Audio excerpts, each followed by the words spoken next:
Hello मेरे प्यारे दोस्तों, आज हम आपके लिए एक नया लेक्चर लेके आए हैं। इस लेक्चर में जो है मेनली बेस्ड होगा ये रिफ्रैक्शन वाले पार्ट का, जो लाइट का जो रिफ्रैक्शन वाला पार्ट है। इस पूरे लेक्चर में जो 2-3 लेक्चर लगेगा हम लोग पूरा रिफ्रैक्शन कवर करेंगे। पिछला जो लेक्चर था उस लेक्चर में हम लोग रिफ्लेक्शन ऑफ लाइट वाला पार्ट कवर कर चुके थे। ये रिफ्लेक्शन वाले पार्ट को हम लोगों ने कवर कर लिया है, बहुत अच्छे से किया है। अगर आप वीडियो नहीं देखे हैं तो आप प्लेलिस्ट में जाके रिफ्लेक्शन वाले पार्ट को देख सकते हैं। अगर नहीं भी देखें तो आपको कोई ज़्यादा परेशानी आने वाले नहीं है। तो हम जो मोटा मोटी बात कर लेते हैं कि इसमें हम लोग पढ़ेंगे क्या, रिफ्रैक्शन वाले पार्ट में क्या क्या पढ़ना है। तो हम लोगों को पहले रिफ्रैक्शन का कॉन्सेप्ट समझना है। ये जो रिफ्रैक्शन है ये आखिर क्या है, रिफ्रैक्शन का कॉन्सेप्ट समझेंगे, ठीक है, बहुत अच्छे से समझेंगे। दूसरा जो कॉन्सेप्ट समझना है वो समझना है रिफ्रैक्टिव इंडेक्स का, ठीक है, रिफ्रैक्टिव इंडेक्स। तो ये दो कॉन्सेप्ट को बहुत ही अच्छे से हम लोगों को समझना है, ठीक है। अब बात आती है रिफ्रैक्शन क्या है। तो रिफ्लेक्शन में हम लोग पढ़े थे, क्या पढ़े थे कि यहाँ पे कोई अपेक्स सरफेस रहता है, अगर कोई लाइट रे यहाँ से आता है इस सरफेस पे स्ट्राइक करता है तो ये जो अपेक्स सरफेस लाइट को दूसरे मीडियम में जाने नहीं देता। यहाँ मान लेते ये मीडियम 1 था, ये मीडियम 2 था, इस वाले मीडियम से लाइट आता और इससे टकरा के लाइट इसी मीडियम में फिर से वापस चला जाता था। इसको कहा जाता था रिफ्लेक्शन ऑफ लाइट। लेकिन यहाँ पे ऐसा कुछ नहीं होने वाला। यहाँ पे क्या होगा कि मान लेते हैं यहाँ पे एक मीडियम है, यहाँ पे एक मीडियम, लाइट यहाँ से ऐसे आएगा, दोनों ट्रांसपेरेंट मीडियम है, लाइट यहाँ पे आएगा और ये जो बाउंड्री है दोनों मीडियम का, यहाँ पे लाइट थोड़ा सा बेंड कर जाएगा। इसी बेंडिंग ऑफ लाइट को कहा जाता है रिफ्रैक्शन ऑफ लाइट। जब लाइट एक मीडियम से दूसरे मीडियम में जाता है, पास करता है, तो बाउंड्री के पास लाइट में बेंडिंग आता थोड़ा सा, ठीक है। उसी को बहुत ही अच्छे से समझेंगे। इसके लिए एक स्लाइड मैंने आपके लिए बहुत अच्छे से तैयार किया है, तो आपको बहुत ही गौर से देखना है इसको। चलिए, सबसे पहले रिफ्रैक्शन ऑफ लाइट टॉपिक लिखा हुआ, यहाँ पे डेफिनेशन भी लिखा, जो बात मैंने आपको बताया वही यहाँ पे लिखा हुआ। बच्चा जी क्या लिखा हुआ, when light passes from one medium to another medium there is change in the path of light in second medium, this is known as refraction of light। क्या लिखा है कि जब लाइट एक मीडियम से दूसरे मीडियम में जाता है तो लाइट के पाथ में क्या आता है, चेंजिंग आता है सेकेंड मीडियम में। तो मीडियम समझने के लिए आपको क्या समझना है, मीडियम क्या है। तो मीडियम जहां पे लाइट ट्रेवल करे, अगर एयर में लाइट ट्रेवल कर रहा है तो वहां पे मीडियम हो गया एयर। अगर लाइट किसी ग्लास पे ट्रेवल कर रहा है तो वो मीडियम हो गया ग्लास। वाटर लाइट अगर वाटर पे ट्रेवल कर रहा है तो वाटर हो गया लाइट के लिए मीडियम। तो सपोज करते हैं यहाँ पे क्या है, 2 मीडियम। यहाँ पे क्या है, 2 मीडियम। कैसा मीडियम लिए, मान लेते हैं ऐसे है कुछ, ये पूरा ग्लास है और ये पूरा ग्लास आपका किसी चीज से भरा हुआ है, मान लेते हैं ये वाटर से भरा हुआ, ठीक है। तो ग्लास के जो ऊपरी वाला पार्ट है, ये ऊपर वाला पार्ट है, इसके ऊपर एयर है, कोई और मीडियम है, और इसके नीचे वाटर है, ठीक है, इसके नीचे वाटर है। अब ये 2 मीडियम हो गया, दोनों ट्रांसपेरेंट है, एयर भी ट्रांसपेरेंट है और वाटर भी ट्रांसपेरेंट है। सपोज करो बच्चा, क्या सपोज करो आपकी एक लाइट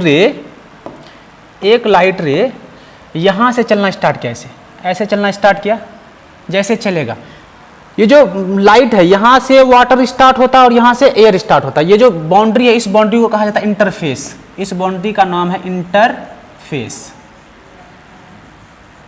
ठीक है। अब जैसे लाइट रे आया, अगर यहाँ एयर रहा था इस लाइट को कोई दिक्कत नहीं था, ये ऐसे ही ट्रेवल करते करते करते करते rectilinear propagation of light flow करता, ये चला जाता। लेकिन यहाँ पे बाउंड्री, यहाँ पे क्या आ गया, मीडियम चेंज हो गया। तो इंटरफेस के पास क्या होगा, एट द इंटरफेस, ये हर जगह नहीं होता, एट द इंटरफेस लाइट के पाथ में एक बार ऐसे चेंजिंग आएगा, ऐसे चेंज हो जाएगा लाइट, ठीक है। तो इसी फिनोमिना को कहा जाता है refraction of light. When light goes from one transparent medium to another transparent medium at the interface of the media light bends, जब लाइट का बेंडिंग होगा, ठीक है, इसी फिनोमिना को कहा जाता है रिफ्रैक्शन ऑफ लाइट। ये रिफ्रैक्शन ऑफ लाइट आप बहुत जगह देखे होंगे। जब हम लोग गिलास में किसी नींबू को डाल देते हैं तो गिलास में पानी भरा होता है और नींबू का साइज बहुत बड़ा दिखता है, ठीक है। कभी गिलास में लोग पेंसिल को ऐसे ऑब्लिकली रखते हैं तो ये पेंसिल यहाँ से थोड़ा टेढ़ा दिखाई लगता है। वो टेढ़ापन किसके वजह से आता है, that is refraction of light की वजह से आता है, ठीक है। तो रिफ्रैक्शन ऑफ लाइट में लाइट बेंड हुआ, कहाँ पे बेंड हुआ, eight the interface, eight the interface एक बार बेंड हुआ, फिर ये लाइट दूसरे मीडियम में तब तक सीधा चलेगा जब तक यहाँ पे मीडियम में कोई चेंजिंग नहीं आएगा। यहाँ पे एयर था तो लाइट ऐसे सीधा चल रहा था, कब तक सीधा चला, जहां तक एयर था लाइट ने स्ट्रेट पाथ को फॉलो किया। लेकिन जैसे इंटरफेस के पास आया मीडियम चेंज तो लाइट इस इंटरफेस के पास एक बार बेंड होगा, फिर इस रास्ते को फॉलो करेगा। This phenomena is known as refraction of light. ठीक है, अब ये रिफ्रैक्शन को और अच्छे से समझते हैं, रिफ्रैक्शन को और अच्छे से समझते हैं। क्या समझे, चलो यहां पे समझाते हैं आपको।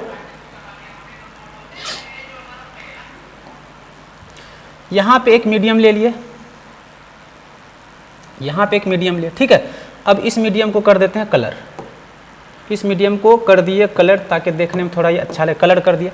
अब क्या लिखे, ऊपर मान लेते ये मीडियम 1 है, ऊपर है मीडियम 1 को मीडियम 1 लिखे, यहाँ पे लिखे मीडियम 2, ये वाला मीडियम 2 है, ठीक है स्टूडेंट।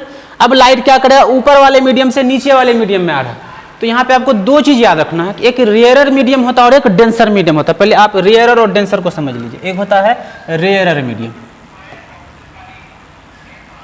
रेयरर मीडियम,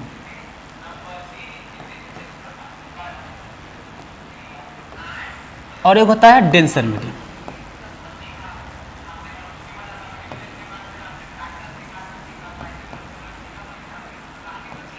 रेयरर और डेंसर का बात जब भी करेंगे तो दो मीडियम होगा। आउट ऑफ टू मीडियम, जिस मीडियम में लाइट का स्पीड ज्यादा होगा उसको बोलेंगे रेयरर मीडियम, और जिस मीडियम में लाइट का स्पीड कम होगा that is called denser medium. Suppose कि ये वाला ग्लास है मेरा, ये वाला क्या है, glass, this is glass and this is air.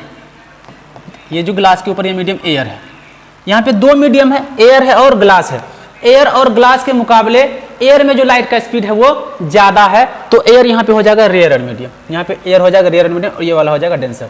तो जब भी रेयरर और डेंसर का हम लोग कॉन्सेप्ट यूज करेंगे तो दो मीडियम आएगा तभी इस कॉन्सेप्ट को यूज करेंगे। उस दोनों मीडियम में से out of two medium the medium in which light travels faster, जिस मीडियम में लाइट क्या करेगा, फास्टर चलेगा, उस मीडियम को क्या बोला जाएगा, रेयरर मीडियम बोला जाएगा। और जिसमें लाइट थोड़ा स्लो चलेगा उसको बोला जाएगा डेंसर मीडियम। अब देखते हैं यहाँ पे लाइट रे को हम क्या करा रहे हैं, फॉल करा रहे हैं इस मीडियम में। लाइट एयर से क्या कर रहा है, किसी दूसरे मीडियम इंटर कर रहा है, ठीक है। लाइट एयर से इस मीडियम में सपोज कि ऑब्लिकली से इंटर किया, ठीक है। अब अगर यहां पे दूसरा मीडियम नहीं रहता तो ये लाइट रे इसी तरह से चलते चलते चलते चला जाता। लेकिन बच्चा, लेकिन यहाँ पे दूसरा मीडियम आ गया, ये मीडियम 1 है, ये मीडियम 2 है, और ये दोनों मीडियम को जो सेपरेट कर रहा है ये बाउंड्री, ये हो जाएगा interface, interface of two medium, ये हो जाएगा इंटरफेस। अब जैसे दो मीडियम आया था, एट द इंटरफेस आप एक डाल लो नॉर्मल, आप क्या डाल लो नॉर्मल, ऐसे नॉर्मल डालिए। अब इस इंटरफेस के पास लाइट का एक बार बेंडिंग होगा, लाइट का क्या होगा, एक बार बेंडिंग होगा, ठीक है। तो फिर से लाइट क्या करेगा, थोड़ा सा अपने रास्ते को चेंज कर लेगा, ऐसे कर लिया ये। अब तब तक सीधा चलेगा जब तक मीडियम चेंज नहीं हो student. This phenomena is called refraction of light. जब लाइट एक मीडियम से दूसरे मीडियम में चलता है, इंटरफेस के पास लाइट के पाथ में बेंडिंग आता है, जब जब मीडियम चेंज होगा तब तक ये बेंडिंग आते रहेगा। तो इसी फिनोमिना को कहा जाता है रिफ्रैक्शन ऑफ लाइट। अब इस रिफ्रैक्शन में क्या क्या है, तो जो लाइट रे आया है that is called incident ray, that is called incident ray, और जो बेंड हुआ है इसको बोलेंगे रिफ्रैक्शन के बाद जो आया है रिफ्रैक्टेड रे, रिफ्रैक्टेड रे। और ये है नॉर्मल टू द प्लेन, ये है नॉर्मल टू द प्लेन।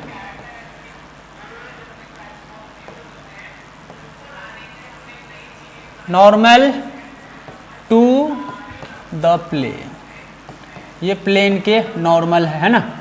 और क्या टर्म है, और ये है, ये वाला जो है ये है पॉइंट ऑफ इंसिडेंस, ये वाला जो पार्ट है ये आपका point of incidence, point of incidence, ठीक है। अब क्या है, अब यहां पे अगर आप गौर करेंगे आपको दिखेगा, क्या दिखेगा, तो एक नया चीज दिखेगा। वो दिख रहा है आपको कि जो इंसिडेंट रे है और नॉर्मल के बीच एक एंगल है, this angle is called angle of incidence, this angle is called angle of incidence. और रिफ्रैक्टेड रे और नॉर्मल के बीच जो एंगल है that is called angle of refraction, जिसको आर से रिप्रेजेंट करते हैं। तो ये सारे टर्म्स रिफ्रैक्शन से रिलेटेड है, ये सारे टर्म को अच्छे से ध्यान रखना।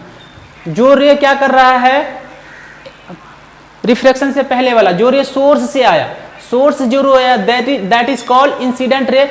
अब जिस फिर रिफ्रैक्शन के बाद जो रे दैट इज कॉल्ड रिफ्रैक्टेड रे। यहां तक क्लियर है।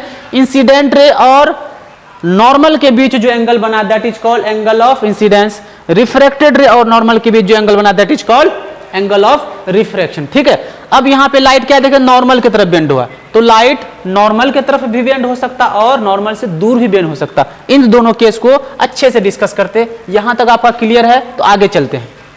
आगे है क्या लिखा है कि लाइट जो है, light when light ray is incident from a rarer medium to denser medium, light rare medium से डेंसर मीडियम में चल रहा है। तो रेयर मतलब डेंसर, वही वाला केस है कि लाइट कहां से कहां आ रहा है, रेयर से लाइट डेंसर आ रहा है। तो सपोज कि यहां पे एक मीडियम आपका है ये वाला, ये मीडियम है, ठीक है।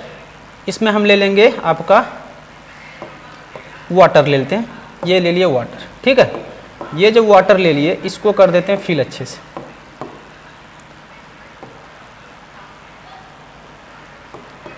ये वाटर हो गया, ठीक है।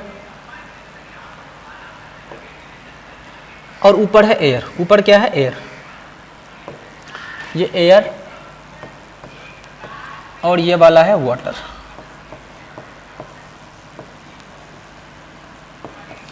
तो एयर में लाइट का स्पीड ज्यादा होता है और वाटर में लाइट का स्पीड कम होता है, इसलिए एयर जो है, इस केस में एयर जो है रेयर मीडियम हो गया और वाटर को क्या कहेंगे डेंसर मीडियम। ये हो जाएगा डेंसर, ऑप्टिकली डेंसर, और ये हो जाएगा ऑप्टिकली रेयरर मीडियम। रेयरर और डेंसर का कॉन्सेप्ट क्लियर है। जिस मीडियम में, अगर दो मीडियम की बात करें, दो मीडियम को कंपेयर कर रहे हैं, तो जिस मीडियम में लाइट का स्पीड ज्यादा होगा वो कहलाएगा रेयरर, और जिसमें लाइट का स्पीड कम होगा वो कहलाएगा डेंसर। तो एयर में लाइट का स्पीड ज्यादा है वाटर के कंपेरिजन में, तो air is rarer medium and water is denser medium, ठीक है। अब लाइट रे क्या किया है, रेयरर से डेंसर में आ रहा, रेयरर से क्या आ रहा, डेंसर में आ रहा। तो रेयरर से लाइट को आप डेंसर में गिराइए।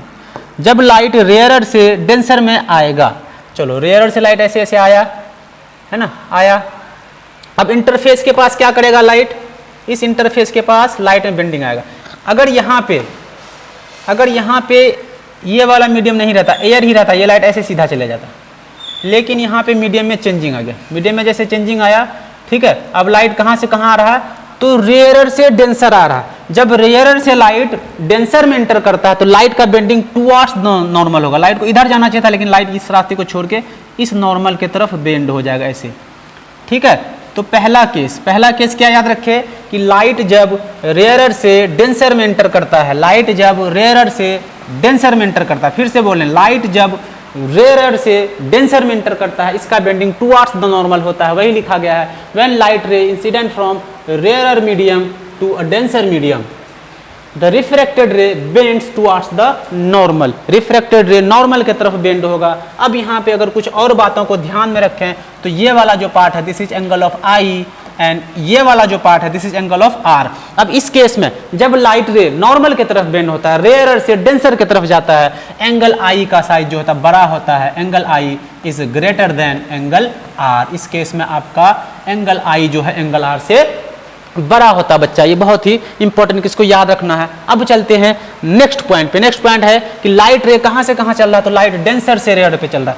लाइट डेंसर से रेयर पे जब जाएगा तो उसका उल्टा वाला केस हो जाएगा। क्या होगा, तो फिर उसको अच्छे से समझने की कोशिश करते हैं। यहाँ पे एक डेंसर मीडियम बना दिया, यहाँ पे एक डेंसर मीडियम बना दिया, ठीक है। इस मीडियम को आप फिल कर दीजिए कलर से ताकि देखने में अच्छा लगे, है ना।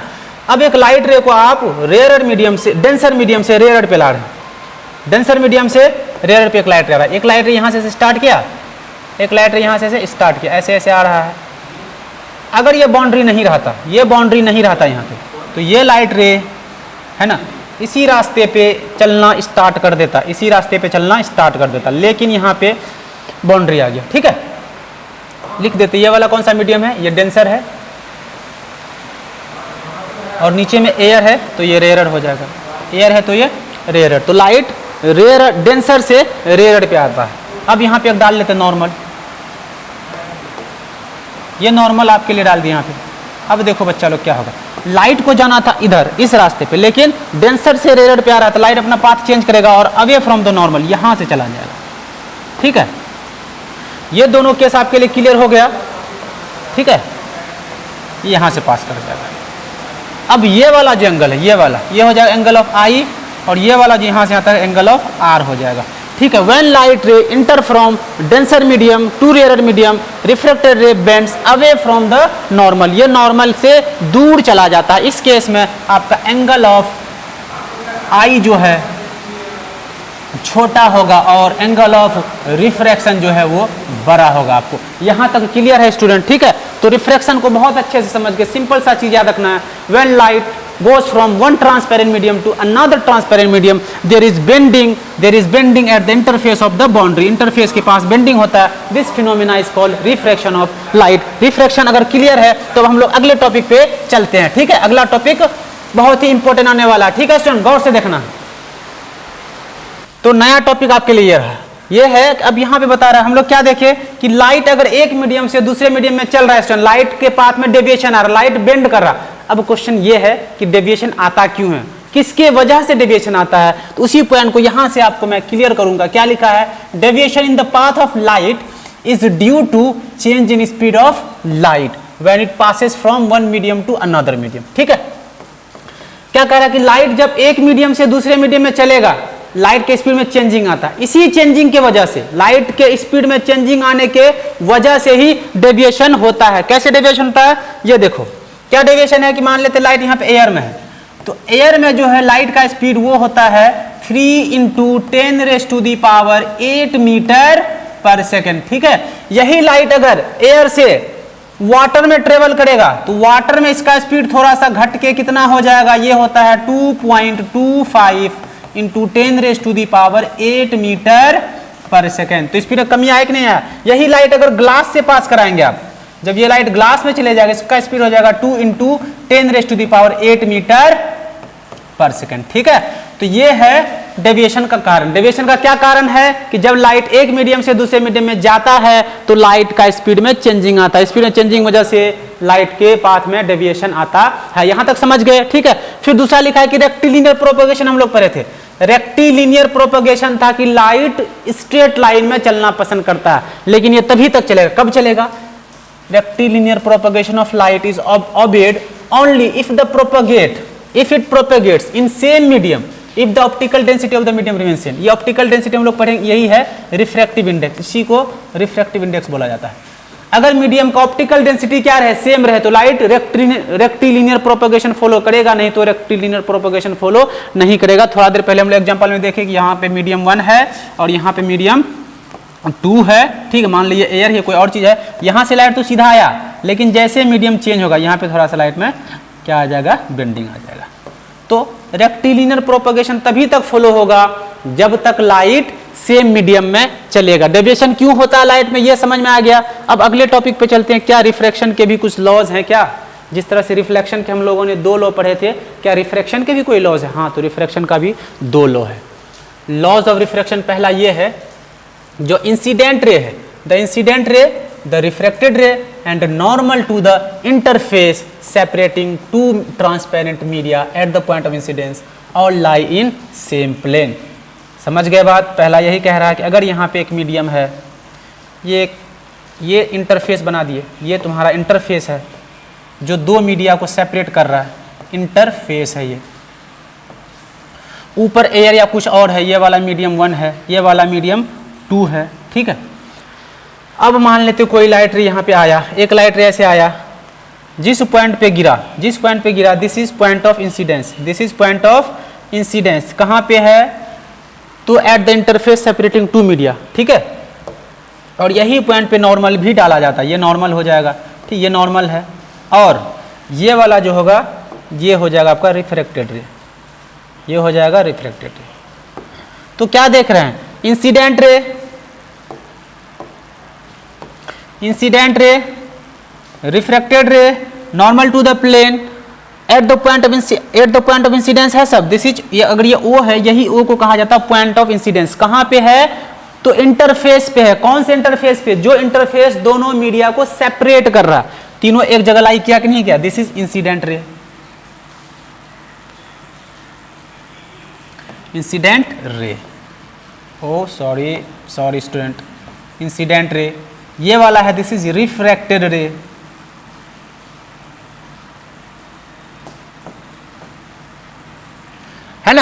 तीनों क्या किया, एक जगह पे लाई किया, ठीक है। अब अगले लॉ पे चलते हैं। अगला जो लॉ है वो क्या कह रहा है, अगला लॉ भी बहुत इंपॉर्टेंट। सबसे पहले हम डायग्राम बना लेते हैं अगला लॉ का। यहाँ पे एक डायग्राम बना दिए, ठीक है, और यहाँ से एक इंसिडेंट रे आया, ऐसे इंसिडेंट रे आया, इस वाले पॉइंट पे एक नॉर्मल डालो, ये नॉर्मल डाल दिए, ठीक है, और यहाँ से निकलेगा रिफ्रैक्टेड रे, सॉरी सॉलिड कलर ले लेते हैं, यहाँ से निकला रिफ्रैक्टेड रे, ठीक है। अब ये वाला जो पार्ट ये है पॉइंट ऑफ इंसिडेंस, ये इंसिडेंट, ये है एंगल आई, ये है एंगल आई, ये है एंगल आर। एंगल आई जहाँ ये इंसिडेंट रे जहाँ पे चलता है दैट इज एंगल आई, और यहाँ पे एंगल आर। ये कह रहा है कि हम लोग जो ट्रिग्नोमेट्री में साइन थीटा कॉस थीटा पढ़े हैं, कहता है एंगल आई का क्या ले लीजिए आप, साइन ले लीजिए, साइन ऑफ एंगल आई। ये कहता है कि साइन ऑफ एंगल आई, और इसको डिवाइड कर दिए साइन ऑफ एंगल आर से, साइन ऑफ एंगल आर। ये हमेशा एक कांस्टेंट वैल्यू आता है, क्या आता है ये, कांस्टेंट वैल्यू। इसको लिख लेते हैं दूसरे जगह, अच्छा कांस्टेंट लिख लो, ये किसके बराबर था, कांस्टेंट के बराबर आता, ठीक है। Sine I by sine R क्या आता, कांस्टेंट आता। इसी को स्नेल्स लॉ भी कहा जाता है। ये लो स्नेल्स एक साइंटिस्ट था वही दिया, this is called Snell's law. तो सेकंड लॉ क्या कह रहा है, सेकंड लॉ कह रहा है कि the ratio of sine of angle of incidence, sine of angle of incidence to the sine of angle of refraction, sine of angle of refraction क्या है, एक कांस्टेंट वैल्यू है for given pair of medium, ठीक है। यानी sine I by sine R एक constant के बराबर आता है। यही कांस्टेंट जो है रिफ्रैक्टिव इंडेक्स के बराबर आता है। जब अगले लेक्चर को जब और आगे पढ़ेंगे तो वहां पे हम लोग देखेंगे यही कांस्टेंट रिफ्रैक्टिव इंडेक्स के बराबर भी आता है, जिसको हम लोग ऐसे भी लिख सकते हैं, sine I by sine R, ये होता है रिफ्रैक्टिव इंडेक्स के बराबर होता है, मीडियम के रिफ्रैक्टिव इंडेक्स के बराबर होता है। ये दो लॉ बहुत इंपॉर्टेंट लॉ, स्नेल्स लॉ का बहुत ही ज्यादा यूज है, न्यूमेरिकल प्रैक्टिस में भी स्नेल्स लॉ का यूज किया जाता है। तो पहला लॉ और दूसरा लॉ, पहला लॉ है कि तीनों एक ही जगह पड़ेगा, कहां पे, उस इंटरफेस पे, पॉइंट ऑफ इंसिडेंस पे जो दोनों मीडियम को सेपरेट कर रहा है। दूसरा कह रहा है कि साइन ऑफ एंगल आई लो और साइन ऑफ एंगल आर लो, दोनों का रेशियो अगर निकालेंगे बच्चा तो ये रेशियो हमेशा एक कांस्टेंट वैल्यू देता है। ये कांस्टेंट का न्यूमेरिकल वैल्यू उस मीडियम के रिफ्रैक्टिव इंडेक्स के बराबर आता है, ठीक है। ये बाद में पढ़ेंगे रिफ्रैक्टिव इंडेक्स क्या है। यहां तक समझ गए आप, कोई दिक्कत नहीं है, ठीक है। अगला टॉपिक आ गया आपका रिफ्रैक्टिव इंडेक्स, ठीक है। इसको बहुत डिटेल में पढ़ते हैं। रिफ्रैक्टिव इंडेक्स, ठीक है, बहुत ही इंपॉर्टेंट टॉपिक है, बहुत ज़्यादा यूज है रिफ्रैक्टिव इंडेक्स का, ठीक है। यही रिफ्रैक्टिव इंडेक्स हम लोगों को बताता है कि लाइट जब एक मीडियम से दूसरे मीडियम में जाएगा तो कितना चेंजिंग आएगा उसके पाथ में, उसके स्पीड में कितना चेंजिंग आएगा, ठीक है। तो रिफ्रैक्टिव इंडेक्स क्या है, यहाँ पे देख लो। रिफ्रैक्टिव इंडेक्स ये है, refractive index of a medium is the ratio of velocity of light in air और vacuum to its velocity in a given medium. Refractive index की बात, जब भी किसी मीडियम का रिफ्रैक्टिव इंडेक्स निकालते हैं तो किसी ना किसी मीडियम के रिस्पेक्ट में निकालते हैं। यहाँ पे जो निकाल रहे हैं हम एयर के रिस्पेक्ट में निकाल रहे हैं, ठीक है। ये कह रहा है, यहाँ पे मान लेते हैं एक मीडियम है, यहाँ एयर है, यहाँ क्या है, एयर है। इस मीडियम से लाइट आया और इस मीडियम से लाइट कहाँ जा रहा है, दूसरे मीडियम, ये मान लेते कोई मीडियम है। तो इस वाले केस में इस मीडियम का जो रिफ्रैक्टिव इंडेक्स निकालेंगे वो निकालेंगे एयर के रिस्पेक्ट में, ठीक है। जब एयर के रिस्पेक्ट में रिफ्रैक्टिव इंडेक्स होता है उस रिफ्रैक्टिव इंडेक्स को बोला जाता है एब्सोल्यूट रिफ्रैक्टिव इंडेक्स, ठीक है। तो रिफ्रैक्टिव इंडेक्स जब भी निकालते किसी मीडियम का, किसी ना किसी मीडियम के रिस्पेक्ट में निकालते। अगर कोई मीडियम नहीं दिया रहा है, इसका मतलब लाइट कहां से आ रहा है, एयर से आ रहा है। लाइट कहां से आ रहा है, एयर से। इसका फॉर्मूला क्या होता है, इसका फॉर्मूला है velocity of light in air divided by velocity of light in medium. यहां तक समझ गए। देखो ध्यान से क्या कह रहा है, ये कह रहा है कि मान लेते मेरे पास कोई एक मीडियम, अगर इसका refractive index of the medium निकालना तो इसको ऐसे लिखेंगे, refractive index of the medium, इसको ऐसे लिखना है, refractive index of the medium. किसके रिस्पेक्ट में, एयर के रिस्पेक्ट में, और कुछ लिखने की जरूरत नहीं, रिफ्रैक्टिव इंडेक्स ऑफ मीडियम ऐसे लिख दिए। एम मतलब मीडियम, किसके रिस्पेक्ट में, एयर के रिस्पेक्ट में, is equal to speed of light in air, जिसके रिस्पेक्ट में लिखते हैं उसके उसमें लाइट का जो स्पीड होगा उसको ऊपर लिखते हैं, तो speed of light in air यहाँ पे लिख दिए, divide by speed of light in that medium, तो speed of light in that medium को Vm बोल दिए। ये होता है रिफ्रैक्टिव इंडेक्स का फॉर्मूला। रिफ्रैक्टिव इंडेक्स हमेशा किस मीडियम का होता है, तो रिफ्रैक्टिव इंडेक्स जो है of a medium in which refracted ray travels. Refractive index किस मीडियम का होता है? जिस मीडियम में रिफ्रैक्टेड रे ट्रेवल कर रहा है। कैसे? इसको देखो ऐसे, सपोज करो यहाँ पे एक मीडियम है, सपोज कि बच्चा लोग यहाँ पे एक मीडियम है, इस मीडियम में लाइट यहाँ से चलना स्टार्ट किया, यहाँ से चलना स्टार्ट किया, ठीक है, और दूसरे मीडियम में लाइट आया यहाँ पे ऐसे बेंड कर गया। अब आपके पास ये वाला है इंसिडेंट रे और ये वाला है रिफ्रैक्टेड रे। सपोज कि आप इसका नाम दिया मीडियम 1 और इसका नाम दिया मीडियम 2। ये इंसिडेंट रे है, इसको IR बोल दिया, इंसिडेंट रे IR, और ये है रिफ्रैक्टेड रे, इसको बोल देते हैं RR। इस केस में जो रिफ्रैक्टिव इंडेक्स निकलेगा, किसका रिफ्रैक्टिव इंडेक्स निकालेंगे? जहां पे रिफ्रैक्टेड रे ट्रेवल कर रहा है, रिफ्रैक्टेड रे मीडियम 2 पे ट्रेवल कर रहा है, तो लिखेंगे रिफ्रैक्टिव इंडेक्स ऑफ मीडियम 2 किसके रिस्पेक्ट में होगा? तो जहां से इंसिडेंट रे आ रहा, इंसिडेंट रे मीडियम 1 से आ रहा, तो लिखेंगे with respect to medium 1 is equal to क्या होगा? जहां से इंसिडेंट रे आ रहा उसका स्पीड ऊपर, तो velocity of light in medium 1 divide by velocity of light in medium 2। ये होता है refractive index of medium 2 with respect to 1। जिसका रिफ्रैक्टिव इंडेक्स निकालना उसमें लाइट का स्पीड जो होगा उसको नीचे लिखना है, और जिसके रिस्पेक्ट में निकालना उसमें लाइट का स्पीड जो उसको ऊपर लिखना। समझ गए यहाँ तक? ठीक है, फिर आ जाओ फिर स्लाइड में क्या लिखा है। ये जो है म्यू जो है ये रिफ्रैक्टिव इंडेक्स, किसी मीडियम का कौन सा रिफ्रैक्टिव इंडेक्स है? इसको एब्सोल्यूट रिफ्रैक्टिव इंडेक्स कहेंगे। एब्सोल्यूट, ये एब्सोल्यूट रिफ्रैक्टिव इंडेक्स, क्योंकि लाइट कहां से आ रहा है मीडियम नहीं बताया गया, मतलब लाइट एयर से आ रहा, तो डिफिनेशन में ही लिख दिया velocity of light in air, मतलब लाइट कहां से आ रहा? एयर से आ रहा। अगर कोई और मीडियम हो जाएगा, एयर नहीं है, कोई दूसरे मीडियम से आ रहा, तब वहां पे एब्सोल्यूट रिफ्रैक्टिव इंडेक्स नहीं बोलेंगे। एब्सोल्यूट एक ही केस में बोलेंगे जब लाइट कहां से आ रहा? एयर से आ रहा। यहां तक समझ गए? अगर इसको नहीं समझे तो 2 एग्जांपल से हम आपको इसको बहुत अच्छे से क्लियर कराएंगे कि एयर का रिफ्रैक्टिव इंडेक्स और वाटर का ग्लास का रिफ्रैक्टिव इंडेक्स और वाटर का रिफ्रैक्टिव इंडेक्स से आपको इसको हम अच्छे से समझाते हैं। जैसे यहाँ पे दिया रिफ्रैक्टिव इंडेक्स ऑफ ग्लास निकालना, तो रिफ्रैक्टिव इंडेक्स पूछा है, कुछ नहीं बोला, तो ये एब्सोल्यूट रिफ्रैक्टिव इंडेक्स पूछ रहा है। क्या पूछ रहा है? Absolute refractive index. Absolute refractive index का मतलब क्लियर है कि लाइट जो है वो आएगा एयर से। लाइट कहाँ से आएगा? एयर से किसी मीडियम में आ रहा है। यानी यहाँ पे एक मीडियम है, ये एयर है और यहाँ पे कोई मीडियम है। लाइट एयर से इस मीडियम में आया, तो इस मीडियम का रिफ्रैक्टिव इंडेक्स हमको निकालना है। ये मीडियम क्या है? तो ये मीडियम आपका है एयर है, एयर से लाइट आपका आ रहा है ग्लास पे, तो ये आपका ग्लास है। तो एयर से लाइट ग्लास में क्या लिखेंगे? Refractive index of glass. कैसे निकलेगा? तो ये फॉर्मूला होता है absolute refractive index of glass is equal to speed of light in air divide by speed of light in glass. ये फॉर्मूला हो जाएगा क्योंकि एब्सोल्यूट के बारे में बोला गया है। अब इसको सॉल्व करेंगे। Absolute refractive index of glass is equal to speed of light in air, ये होता है 3 × 10⁸ मीटर पर second divide by speed of light in glass. तो speed of light in glass होता है 2 × 10⁸ मीटर पर सेकेंड। ठीक है, अब देखो दो वेलोसिटी का क्या है, ये रेशियो है, तो यूनिट तो पूरा कट जाएगा, ये यूनिट खत्म। ये आ गया 3/2 रिफ्रैक्टिव इंडेक्स ऑफ ग्लास या absolute refractive index of glass, ये आया 3/2। ये तो ये याद रखना है। ठीक है, इसमें कोई यूनिट नहीं होगा क्योंकि दो वेलोसिटी का ये रेशियो है। या इसको ऐसे भी याद रख सकते हैं, अगर पॉइंट वाला याद रखना है, absolute refractive index of glass it is equal to, इसको डिवाइड करेंगे तो ये हो जाएगा 1.5। यूनिट लेस है, इसमें कोई यूनिट नहीं होगा।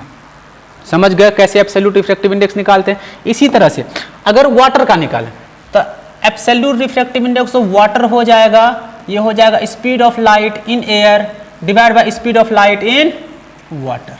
ठीक है, अब इसको सॉल्व करते हैं। Absolute refractive index of water को सॉल्व करें तो ये होगा, C का वैल्यू होता है 3 × 10⁸ मीटर पर second divide by speed of light in water. Speed of light in water होता है 2.25 × 10⁸ मीटर पर सेकेंड। वेलोसिटी का रेशियो वेलोसिटी से है तो यूनिट खत्म हो जाएगा, 10⁸ खत्म हो जाएगा, ये बचा 3 इसको अगर सॉल्व करते हैं, सॉल्व करो कॉपी में, ये आता है 4/3। ये फ्रैक्शन वाला वैल्यू याद रख लेना, या अगर डेसिमल वाला वैल्यू याद रखना है रिफ्रैक्टिव इंडेक्स ऑफ वाटर, तो ये होता है 1.33। तो ये दो क्वांटिटी का, वाटर का और ग्लास का, एब्सोल्यूट रिफ्रैक्टिव इंडेक्स आपको याद होना चाहिए, इसको याद ही कर लेना। यहाँ पे पॉइंट लिखा है refractive index is a ratio of two velocities, it has no unit. ये दो वेलोसिटी का रेशियो है, इसीलिए इसके पास कोई भी यूनिट नहीं होता है। ठीक है, अब आगे चलते हैं। आगे है absolute refractive index of medium is greater then 1। आप अगर देखेंगे यहाँ पे ग्लास का रिफ्रैक्टिव इंडेक्स 1.5 1 से बड़ा है, वाटर का रिफ्रैक्टिव इंडेक्स 1.33 1 से बड़ा है। यही कह रहा है कि अगर कोई भी मीडियम का आप एब्सोल्यूट रिफ्रैक्टिव इंडेक्स निकालते हैं तो ये क्या होता है, 1 से बड़ा होता है। रीजन क्या है, तो बहुत ही ऑब्वियस रीजन ये है कि अगर किसी मीडियम का एब्सोल्यूट रिफ्रैक्टिव इंडेक्स निकालना, absolute refractive index of medium, absolute refractive index of medium ये होता है c divide by velocity of light in that medium as we know that air में जो लाइट का स्पीड होता है हर एक मीडियम से ज़्यादा होता है। इसका मतलब ये हुआ कि जो c का वैल्यू है, ये जो c है, c speed of light in air और vacuum is always greater than speed of light in any medium. किसी भी मीडियम में लाइट की स्पीड से ये ज़्यादा होता है। अब यहाँ पे ऊपर वाला क्वांटिटी बड़ा है, नीचे वाला क्वांटिटी छोटा है, इसीलिए रिफ्रैक्टिव इंडेक्स ऑफ मीडियम क्या हो जाएगा, 1 से ऑलवेज बड़ा हो जाएगा। ठीक है, एक केस है जहाँ पे 1 आता, कब 1 आता, अगर हमको पूछेगा refractive index of air, refractive index of air, absolute refractive index of air, यानी एयर का रिफ्रैक्टिव इंडेक्स एयर के रिस्पेक्ट में ही पूछ रहा है, तो क्या लिखेंगे, speed of light in vacuum और air divide by speed of light in air. और ये speed of light in air जो होता है ये लगभग c के बराबर होता है, तो ये दोनों कट के क्या हो जाएगा, 1 हो जाएगा। इसीलिए absolute refractive index air nearly equal to 1 के बराबर हम लोग अभी मान के चलते हैं।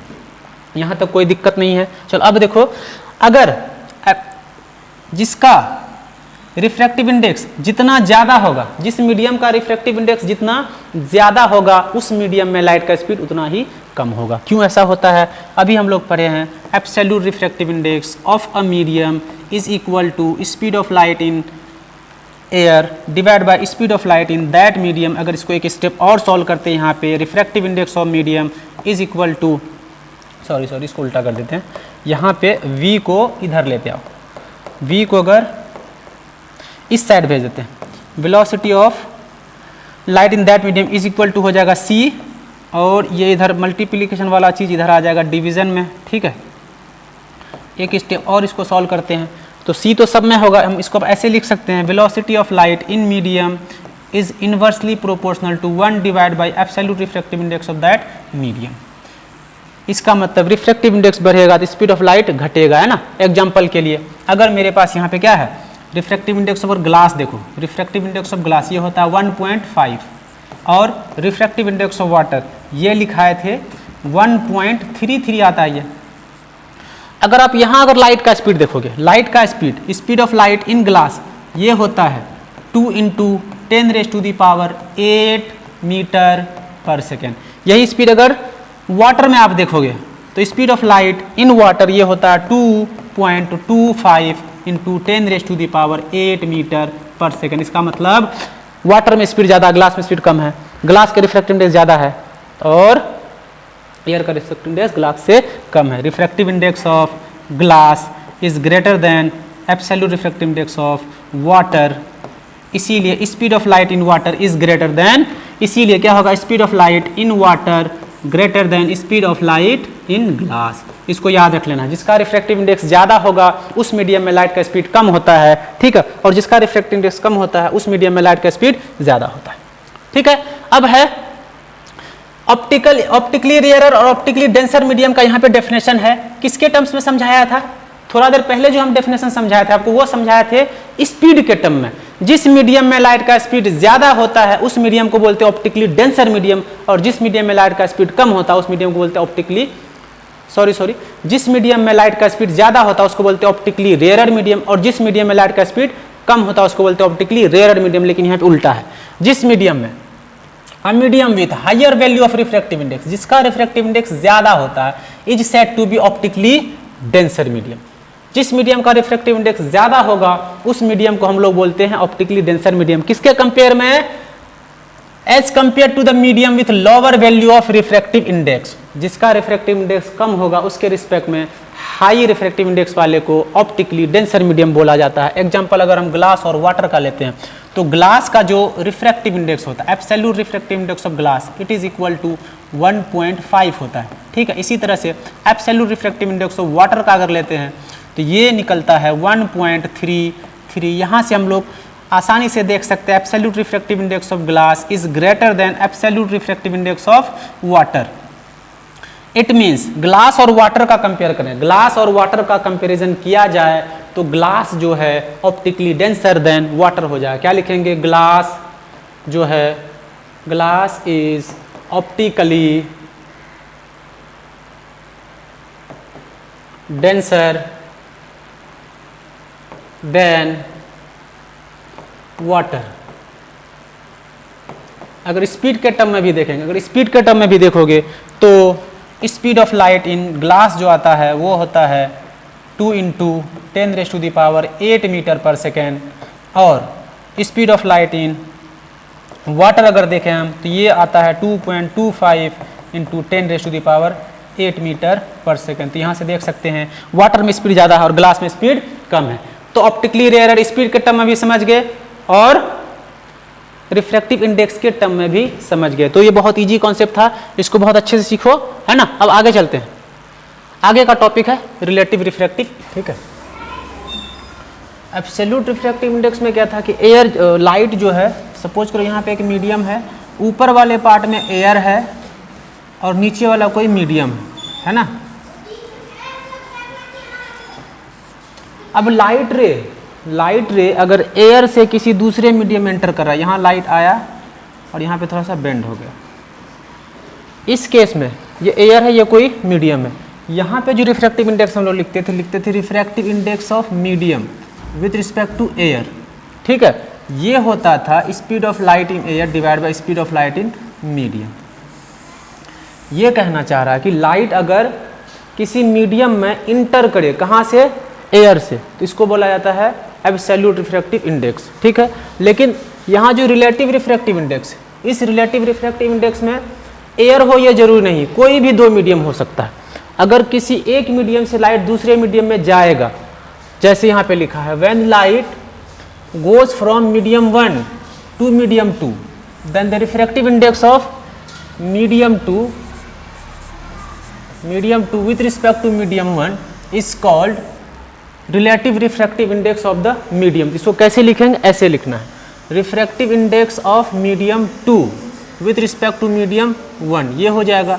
अब लाइट कहाँ से आ रहा है? तो मीडियम 1 से आ रहा है, तो वहाँ पे लिखेंगे वेलोसिटी ऑफ मीडियम 1। फिर नीचे किसका स्पीड होगा?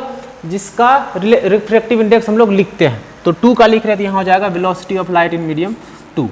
यही कहलाता है relative refractive index of medium 2 with respect to medium 1। अब इसको और अच्छे से एक्सप्लेन करते हैं। कैसे इसको एक्सप्लेन करेंगे? चलो इसको कुछ देर के लिए हटा देते हैं, इस वाले पार्ट को कुछ देर के लिए उड़ा दिए।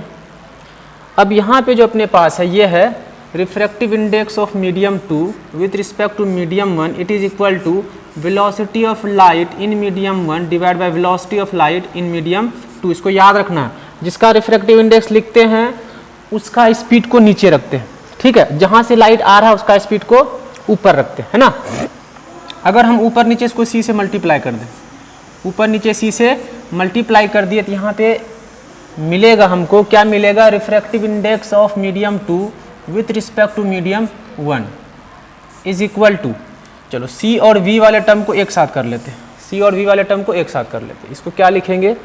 इसको लिखा जाएगा सी डिवाइड बाई V2 इंटू, और इस वाले टर्म को एक साथ कर लेते हैं, इंटू V1 बाई सी।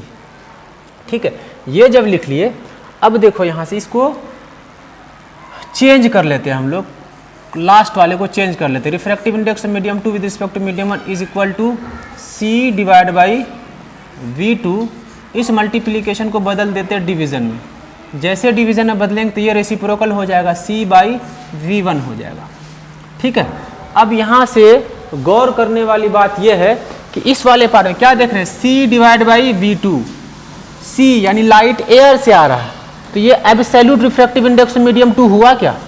ये वाला पार्ट हो गया तुम्हारा C/V2, ये क्या हो जाएगा absolute refractive index of medium 2, होगा कि नहीं होगा।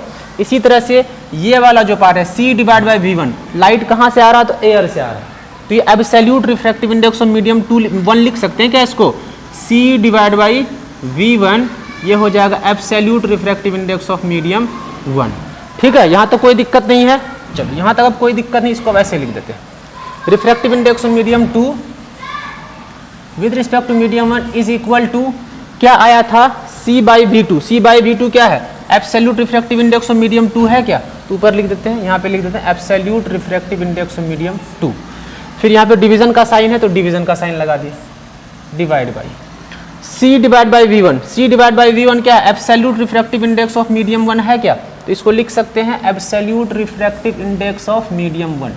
ठीक है, फिर इसको एक और स्टेप में कर देते हैं, refractive index of medium 2 with respect to medium 1 is equal to absolute refractive index of medium 2, division को ऐसे लिख देते हैं divide by absolute refractive index of medium 1। तो यहाँ पे हम लोग क्या लिखे थे, refractive index of medium 2 with respect to medium 1, ये क्या होता है ratio of absolute refractive index of medium 2 with respect to medium, sorry यहाँ पे 1 होगा, यहाँ पे आपको 1 कर लीजिए, यहाँ पे 1 लिखना है। तो यहाँ पे क्या बना relative refractive index medium 2 with respect to 1 लिखना, क्या लिखना है absolute refractive index medium 2 to the absolute refractive index medium 1। समझ गए यहाँ तक, फिर से समझो इसको, क्या लिखना है relative refractive index medium 2 with respect to 1, क्या हो जाएगा absolute refractive index medium 2 with respect to medium 1। अगर हमको ऐसे लिखना है, इस फॉर्मूला यूज कहाँ पे होगा ऐसे, अगर मान लेते हैं रिफ्रैक्टिव इंडेक्स ऑफ ग्लास लिख दिए विथ रिस्पेक्ट टू वाटर, अगर हमको लिखना है इसको डायरेक्ट लिख देना, ग्लास का किसके रिस्पेक्ट में लिख रहे हैं वाटर के रिस्पेक्ट में लिख रहे हैं, तो डायरेक्ट हम लोग लिख लेंगे, क्या लिख लेंगे absolute refractive index of glass divide by absolute refractive index of water, ये लिख लेना, डायरेक्ट लिख लेना। ठीक है, अगर हमको absolute refractive index of glass with respect to water चाहिए, absolute refractive index of glass with respect to water क्या लिखेंगे absolute refractive index of glass with respect to water, तो ग्लास का कितना होता है, तो ग्लास का होता है 1.5 और वाटर का होता है 1.33, ये हो जाएगा refractive index of glass with respect to water. यहाँ तक क्लियर है। अब देखो यहाँ से क्या बना, हम जो लिखे थे relative refractive index of medium 2 with respect to medium 1, क्या हो रहा था it is the ratio, ratio है कि नहीं है absolute refractive index medium 2 to the absolute refractive index of medium 1, उसी को यहाँ पे लिखा गया है refractive index of medium 2 with respect to medium 1 क्या होगा the ratio of absolute refractive index of medium 2 with respect to medium 1। किसी का भी अगर हमको रिलेटिव रिफ्रैक्टिव इंडेक्स निकालना जिसके रिस्पेक्ट में निकालना है, तो जिसका निकालना है उसका ऊपर, जिसके रिस्पेक्ट में निकालना है उसको नीचे, दोनों का रेशियो दे देंगे, तो यहाँ पे मेरे पास बन जाएगा relative refractive index medium 1 with respect to medium 2। समझ गए बात, यही कह रहा है। यहाँ पे मान लेते एक मीडियम है, यहाँ पे एक मीडियम है और यहाँ से ये मीडियम 1 है, यहाँ से लाइट रे आया ऐसे है ना, मान लीजिए यह लाइट ऐसे चला गया, तो ये मीडियम 2 है, तो लाइट कहाँ से आ रहा है मीडियम 1 से आ रहा है, कहाँ पे जा रहा है मीडियम 2 पे जा रहा है, तो जिसमें रिफ्रैक्टेड रे होता है, जिसमें रिफ्रैक्टेड रे होता है उस मीडियम का रिफ्रैक्टिव इंडेक्स लिखा जाता है। रिफ्रैक्टेड रे मीडियम 2 है, 2 में है, जिसको क्या लिखेंगे रिफ्रैक्टिव इंडेक्स ऑफ मीडियम 2 किसके रिस्पेक्ट में, तो जिस मीडियम से लाइट आ रहा है, लाइट कहाँ से आ रहा है, तो लाइट मीडियम 1 से आ रहा है, लाइट मीडियम 1 से आ रहा है, तो with respect to medium 1 is equal to क्या हो जाएगा, अगर वेलोसिटी के टर्म में लिखें, वेलोसिटी के टर्म में लिखें, तो जिस मीडियम में रिफ्रैक्टेड रे है उसका रिफ्रैक्टिव इंडेक्स होता है, तो जहां से लाइट आता है उसका स्पीड ऊपर, तो velocity of light in medium 1 divide velocity of light in medium 2। अगर इसी को हमको एब्सोल्यूट रिफ्रैक्टिव इंडेक्स के टर्म में लिखना हो, इसी को अगर हमको एब्सोल्यूट रिफ्रैक्टिव इंडेक्स के टर्म में लिखना है, refractive index medium 2 with respect to medium 1 क्या हो जाएगा, जिसका लिखना है 2 का लिखना है, तो 2 का एब्सोल्यूट रिफ्रैक्टिव इंडेक्स ऊपर लिखेंगे divide by refractive index medium 1, तो ये हो गया स्पीड के टर्म में और ये हो गया रिफ्रैक्टिव इंडेक्स के टर्म में। यहां तक क्लियर है, ठीक है। तो this is all about relative refractive index of a medium, यहां तक कोई दिक्कत नहीं। एक और चीज में सीखते हैं, ये कह रहा है कि जो रिफ्रैक्टिव इंडेक्स होता है किसी मीडियम का, the refractive index of a medium 2 with respect to medium 1 is reciprocal of refractive index medium 2 with respect to medium 1।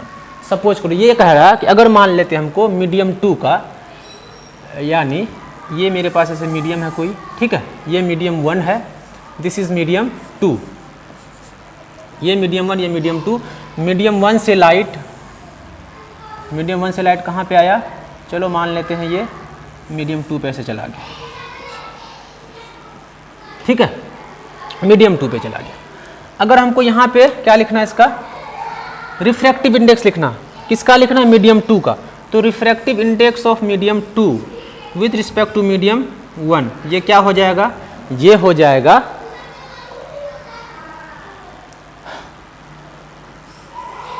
Absolute refractive index of medium 2 divide by absolute refractive index of medium 1, ये होगा। लेकिन हमको कह रहा है कि अब हमको मीडियम 2 का दिया हुआ है, किसके रिस्पेक्ट में, मीडियम 1 के रिस्पेक्ट में। अब हमको मीडियम 1 का लिखना, हमको ये लिखना absolute refractive index of medium 1 with respect to medium 2, ये लिखना हमको 2 का 1 के रिस्पेक्ट में दिया है। अब हमको ये लिखना, ये एक मीडियम है, ये मीडियम 2 है, ये मीडियम 1 है। इस बार लाइट रे इस मीडियम से, मीडियम 2 से 1 पे गया है, मीडियम 2 से 1 पे गया, तो यहाँ पे रिफ्रैक्टिव इंडेक्स क्या हो जाएगा, यहाँ पे जो रिफ्रैक्टिव इंडेक्स हो जाएगा वो हो जाएगा रेसिप्रोकल, ये इसका रेसिप्रोकल ले लेना, refractive index of medium 2 with respect to medium, बस रेसिप्रोकल ले लेना, क्या ले लेना, रेसिप्रोकल ले लेना। कैसे, refractive index of medium 2 with respect to medium 1 क्या होता है, ये होता है, तो refractive index of medium 1 with respect to medium 2 उसका रेसिप्रोकल ले लेना। यानी ये मेरे पास है refractive index of medium 2 with respect to medium 1, अगर इसको इनटू कर दें, refractive index of medium 1 with respect to medium 2, ये हमेशा 1 के बराबर आएगा, 1 के बराबर आएगा, इसको याद रखना है। अगर हमको 2 का चाहिए 1 के रिस्पेक्ट में, तो क्या लिखेंगे, refractive index of medium 2 with respect to medium 1 is equal to क्या हो जाएगा 1, और ये कहाँ चला जाएगा, मल्टी डिवीज़न में चला जाएगा, ये हो जाएगा। यही कह रहा है कि अगर मीडियम 2 का रिफ्रैक्टिव इंडेक्स हमको मीडियम 1 के रिस्पेक्ट में पता है, तो मीडियम 1 का हम लोग को अगर 2 में निकालना, 2 के रिस्पेक्ट में निकालना है, तो हमको रेसिप्रोकल ले लेना। बस ये बहुत ही आसान सा कॉन्सेप्ट है, कोई दिक्कत नहीं यहाँ तक। अब वही उसी चीज़ को यहाँ पे समझते हैं जो रेसिप्रोकल होता है। यानी ये कह रहा है कि मेरे पास जो रिफ्रैक्टिव इंडेक्स ऑफ मीडियम 2 है विद रिस्पेक्ट टू मीडियम 1, ये होता है reciprocal of refractive index of medium 1 with respect to medium 2।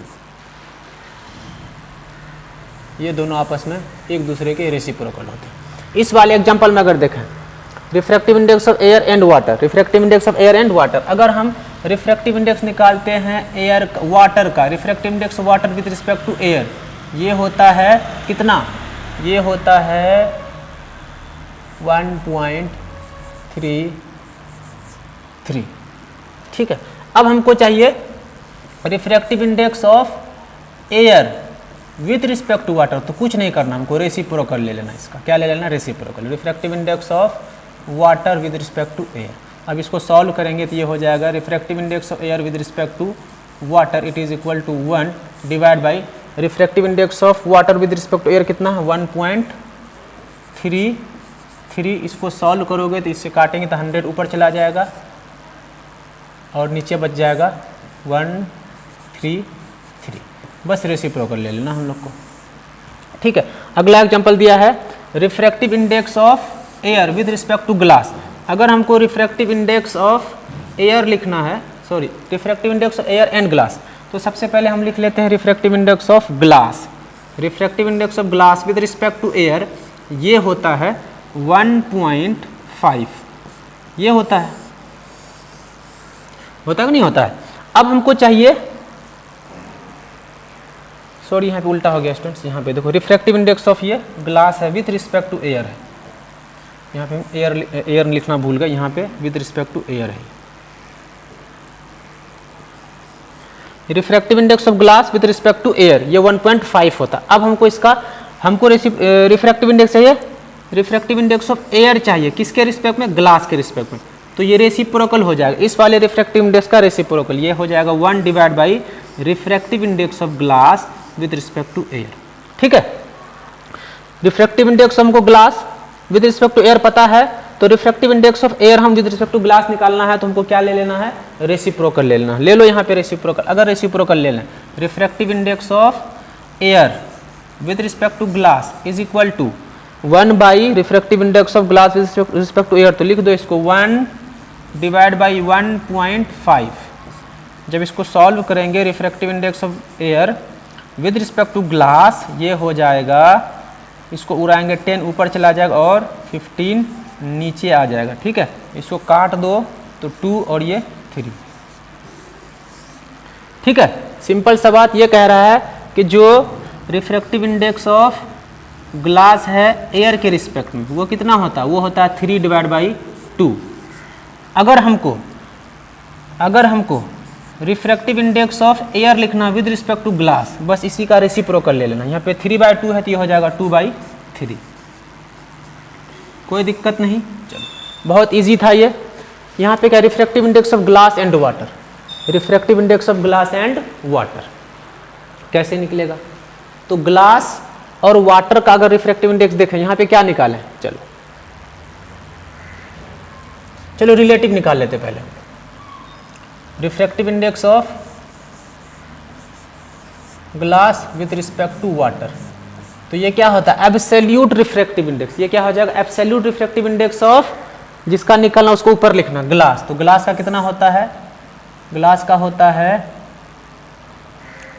1.5 divide by absolute refractive index of water, water का होता है 1.33।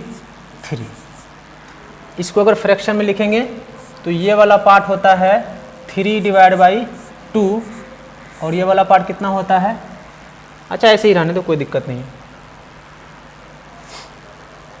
3 डिवाइड बाई 2। अब क्या लिखना, अगर हमको किसका लिखना, अब हमको लिखना है refractive index of water with respect to glass, तो ये हो जाएगा रेसिप्रोकल हो जाएगा इसका, क्या हो जाएगा, रेसिप्रोकल हो जाएगा इसका, है ना। Refractive index of glass with respect to water, इसका वैल्यू अगर बैठाओगे तो 1 डिवाइड बाई 1.5 डिवाइड बाई 1.33, तो ये वाला पार्ट ऊपर चला जाएगा, ये वैल्यू आ जाएगा 1.33 डिवाइड बाई 1.5। एक दूसरे का क्या होता है, ये रेसिप्रोकल होता है। ठीक है, तो इसको याद रख लेना है और इस वाले कॉन्सेप्ट को याद रखना है कि किसी refractive index of medium 1 with respect to medium 2 into refractive index of medium 2 with respect to 1, ये किसके बराबर होता है, 1 के बराबर होता है। तो यहीं से दोनों वाला रिलेशन आपको मिल जाएगा, इसमें कोई कन्फ्यूज़न नहीं होना चाहिए आपको। बहुत ही अच्छे से मैंने आप लोगों के सामने एक्सप्लेन कर दिया इसको। ठीक है, अब अगला चीज़ देखते हैं। अगला चीज़ है sine of angle and refractive index, क्या रिलेशन है, साइन ऑफ एंगल और रिफ्रैक्टिव इंडेक्स क्या रिलेशन है। तो ये याद रखना है, ये याद क्या रखना है, प्रोडक्ट ऑफ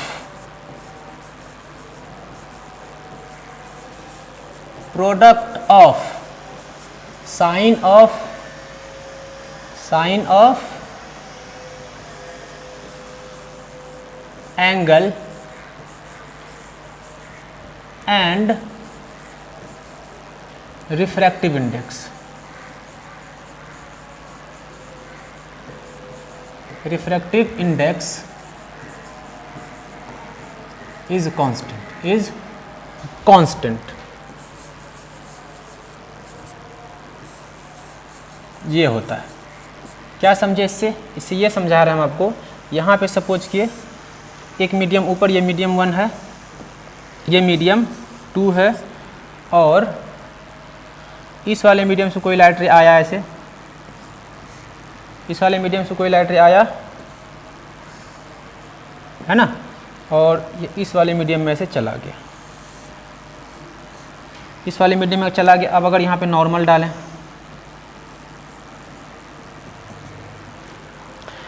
ये वाला मीडियम 1 है, इसका कुछ ना कुछ रिफ्रैक्टिव इंडेक्स होगा, इसका कुछ ना कुछ एब्सोल्यूट रिफ्रैक्टिव इंडेक्स होगा। तो सपोज कि इस वाले मीडियम का रिफ्रैक्टिव इंडेक्स है मीडियम 1 और ये वाला मीडियम 2 है, तो इसका एब्सोल्यूट रिफ्रैक्टिव इंडेक्स है μ2 और ये वाला एंगल है I और ये वाला एंगल है R।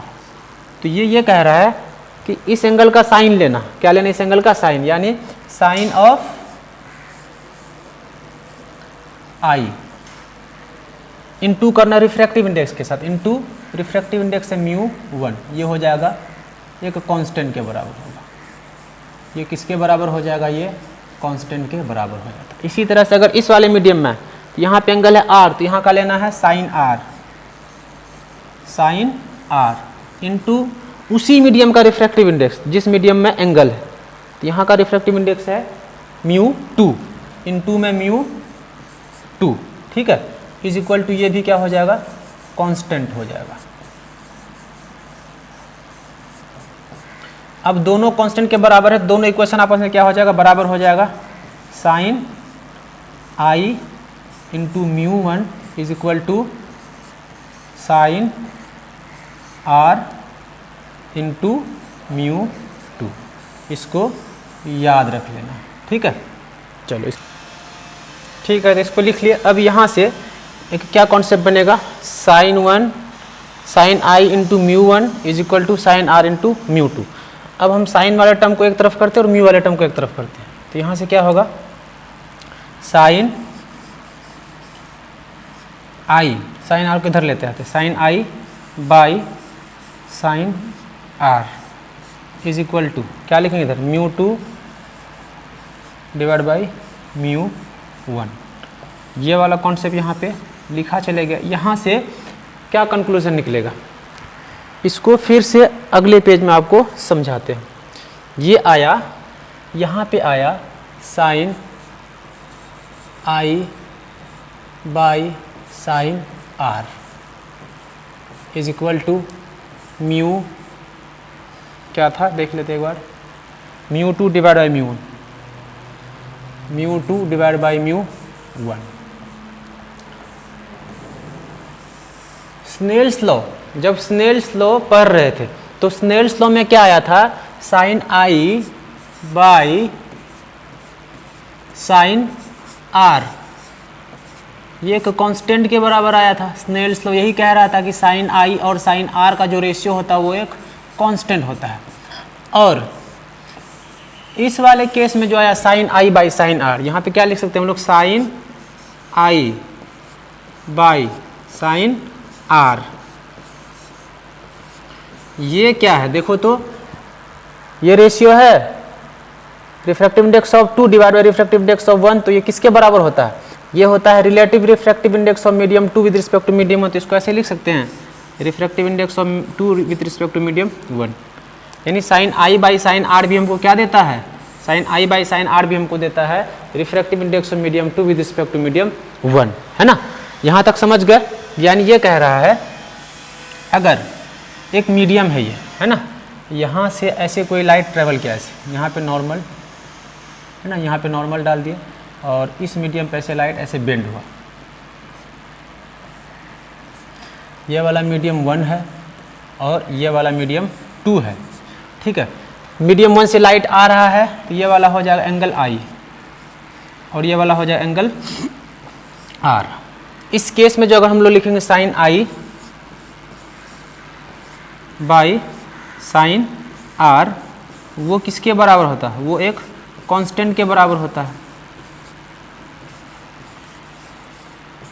और यहीं से अगर हम लोग लिखेंगे रिफ्रैक्टिव इंडेक्स ऑफ मीडियम 2, किसका लिखेंगे? मीडियम 2 का लिखेंगे, क्योंकि मीडियम 2 ये है, तो यहाँ से हम लोग ऐसे लिख सकते हैं refractive index of medium 2 with respect to medium 1, ये क्या हो जाएगा? Absolute refractive index of medium 2 divide by absolute refractive index of medium 1, ये होता है, ठीक है। और यही sine i by sine r किसके बराबर? इसके बराबर आया था, तो हम लोग इसको लिख सकते हैं ना sine i by sine r। तो साइन i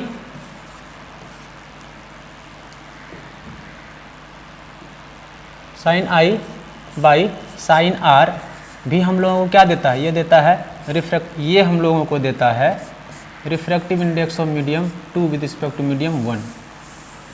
समझ गए बात? इसको याद रखना, sine i by sine r भी हमको रिफ्रैक्टिव इंडेक्स देता है और ये वाला फॉर्मूला भी रिफ्रैक्टिव इंडेक्स देता है। तो इस वाले रेशियो को हम लोगों को अच्छे से ध्यान में रखना, ये जो यहाँ पे आया है μ1/7, ये हम लोगों को हमेशा याद रखना, ठीक है। बहुत इंपॉर्टेंट रेशियो है ये।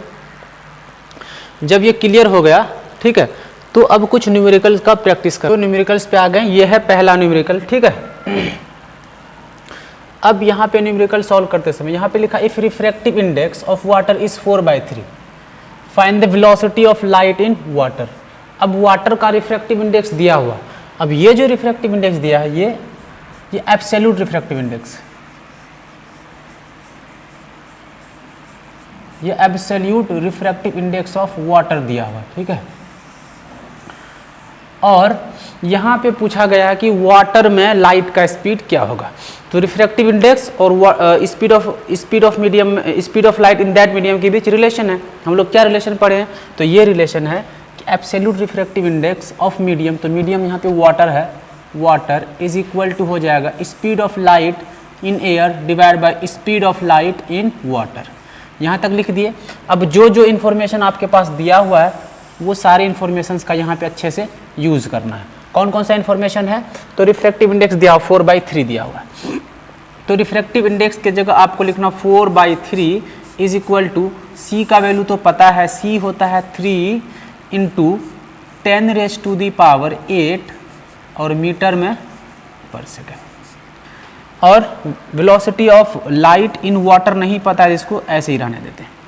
अब जब इसको क्रॉस मल्टीप्लिकेशन करेंगे तो इधर आ जाएगा, ठीक है। तो डायरेक्ट सॉल्व कर देते, एक स्टेप हम स्किप कर देते हैं। Velocity of water, sorry velocity of light in water is equal to, ये हो जाएगा 3 × 10⁸ मीटर पर सेकेंड, ठीक है।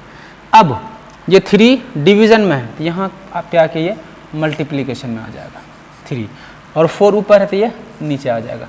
जब इसको आप सॉल्व करेंगे बच्चों, तो velocity of light in water आ जाएगा 2.25 × 10⁸ मीटर पर सेकेंड, ठीक है। ये आपका speed of light in water है। तो इस तरह से रिफ्रैक्टिव इंडेक्स हम लोग पता चलते हैं कि लाइट जब एक मीडियम से दूसरे मीडियम में जाता है तो उसके स्पीड में कितना चेंजिंग आता है, ठीक है। अब चलते हैं नेक्स्ट क्वेश्चन की तरफ। नेक्स्ट क्वेश्चन आपके साथ ये रहा, यहाँ पे डायमंड के बारे में दिया है, रिफ्रैक्टिव इंडेक्स ऑफ डायमंड दिया हुआ, ये कुछ नहीं तो एब्सोल्यूट है ये, ठीक है। और रिफ्रैक्टिव इंडेक्स ऑफ यहाँ पे आपको ग्लास दिया हुआ, यानी आपके पास absolute refractive index of diamond दिया हुआ है, ये है 2.5, और यहीं पे एब्सोल्यूट रिफ्रैक्टिव इंडेक्स ग्लास भी दिया हुआ जो है 1.5। अब यहाँ पे मांगा है refractive index of diamond with respect to glass, यानी आपको जो कैलकुलेट करना वो करना है रिफ्रैक्टिव इंडेक्स ऑफ डायमंड, किसके रिस्पेक्ट में, तो ग्लास के रिस्पेक्ट में, ठीक है। ग्लास के रिस्पेक्ट में आपको कैलकुलेट करना है। अगर इसको हम लोग लिखा है यहाँ पे, तो क्या थोड़ा देर पहले सीखे थे, refractive index of diamond with respect to glass लिखना है, तो क्या बोले थे, जिसका रिफ्रैक्टिव इंडेक्स निकालना उसका एब्सोल्यूट रिफ्रैक्टिव इंडेक्स को ऊपर लिखना, तो absolute refractive index of diamond हो जाएगा, डिवाइड बाय जिसके रिस्पेक्ट में निकालना है तो उसके एब्सोल्यूट रिफ्रैक्टिव इंडेक्स को नीचे लिखना, तो यहाँ हो जाएगा absolute refractive index of glass. ये फॉर्मूला बना था, थोड़ा देर पहले ही इसको डिस्कस किए थे, ठीक है। तो अब यहाँ से हमको सारे का वैल्यू बैठाना, तो यहाँ पे लिखेंगे absolute refractive index of diamond with respect to glass is equal to, sorry, refractive index of diamond with respect to glass is equal to क्या हो जाएगा, absolute refractive index of diamond, इसका वैल्यू है 2.5 divide by absolute refractive index of glass, glass का है 1.5, ठीक है। तो ये जीरो खत्म होकर ये बन जाएगा 25 डिवाइड बाई 15। जब इसको आप कट करोगे तो ये आ जाएगा refractive index of diamond with respect to glass, it is equal to, ये कटेगा 5 बार में और ये कटेगा 3 टाइम्स में, तो 5/3 आ जाएगा refractive index of diamond with respect to glass, ठीक है। अगर यहीं पे हमको क्वेश्चन क्या पूछ देता, क्वेश्चन अगर पूछ देता find, also find refractive index of water with respect to diamond, तो थोड़ा देर हम लोग पढ़े हैं, अगर डायमंड का हमको पता है वाटर के रिस्पेक्ट में, तो हम वाटर का निकाल सकते हैं डायमंड के रिस्पेक्ट में। क्या हो जाएगा ये, refractive index of water with respect to diamond, sorry glass दिया हुआ यहाँ पे, और ग्लास का निकाल लेते हैं, सॉरी ग्लास का निकाल लो बच्चा, यहाँ पे ग्लास कर लेते हैं, यहाँ पे ग्लास कर लेते हैं। Refractive index of glass with respect to diamond, क्या निकालना हम लोगों को, refractive index of glass with respect to diamond. तो तो हम लोग को refractive index of diamond with respect to glass पता है, तो refractive index of glass with respect to diamond बहुत ही इजीली निकाल सकते हैं। कैसे निकालते? ये क्या होता था, ये रेसिप्रोकल हो जाता था, ये होता था it is equal to 1 divide by refractive index of diamond with respect to glass. अब अगर हमको ये लेना है तो क्या है, refractive index of diamond with respect to glass आया 5/3, तो अगर हम इसको ऐसे लिखेंगे तो क्या लिख सकते हैं, 3/5 हो जाएगा ये। Refractive index of glass with respect to diamond, reciprocal हुआ कि नहीं हुआ? अगर दोनों को मल्टीप्लाई कर ले, दोनों का प्रोडक्ट लिखेंगे, दोनों का प्रोडक्ट 1 हो जाएगा। चेक करके देख लेते हैं। Refractive index of glass with respect to diamond into refractive index of diamond with respect to glass is equal to क्या हो जाएगा, refractive index of glass with respect to diamond है 3/5 into refractive index of diamond with respect to glass है 5/3। ये 3 से 3 खत्म और ये 5 से 5 खत्म, तो इसका वैल्यू कितना आ गया, 1 आ गया। तो यहाँ से बना कि नहीं बना, refractive index of medium 1 with respect to medium 2 into refractive index of medium 2 with respect to medium 1 का जो प्रोडक्ट होता है वो हमेशा 1 के बराबर होता है। तो ये रिलेटिव रिफ्रैक्टिव इंडेक्स में जो समझाए थे उसी कॉन्सेप्ट को यहाँ पे हम आपको अप्लाई करके दिखाएं, उसका यूज़ हम लोग क्वेश्चन में कैसे करते हैं। ठीक है, अब अगला स्लाइड पे चलते हैं। यहाँ पे एक और क्वेश्चन है, लाइट जो है, लाइट ट्रेवल कर रहा है और यहाँ पे एंगल दिया हुआ है। ये कह रहा है कि एक मीडियम से लाइट दूसरे मीडियम पे चल रहा है, ऐसे गया, एक मीडियम है ये, इंटरफेस है ये, इंटरफेस पे जब लाइट आएगा,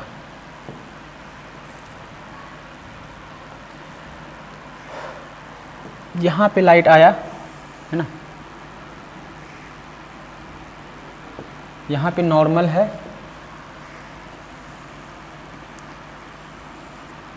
ये जो एंगल बना है, ये वाला एंगल दिया हुआ 45, ये वाला एंगल दिया है 45 डिग्री। फिर लाइट जैसे ही सेकंड मीडियम पे गया, जैसे ही मीडियम 2 पे जाता है लाइट थोड़ा सा बेंड कर जाता है ये, है ना, और यहाँ पे जो एंगल बना, ये वाला एंगल दिया है 30 डिग्री। ठीक है, यानी लाइट का बेंडिंग किधर हुआ, टुवर्ड्स द नॉर्मल हुआ। अब इस केस में ये वाला है मीडियम 1 और ये वाला है मीडियम 2, तो इस केस में जो रिफ्रैक्टिव इंडेक्स लिखने बताए थे वो क्या बताए थे, refractive index of medium 2 with respect to medium 1 ये होता था साइन ऑफ आई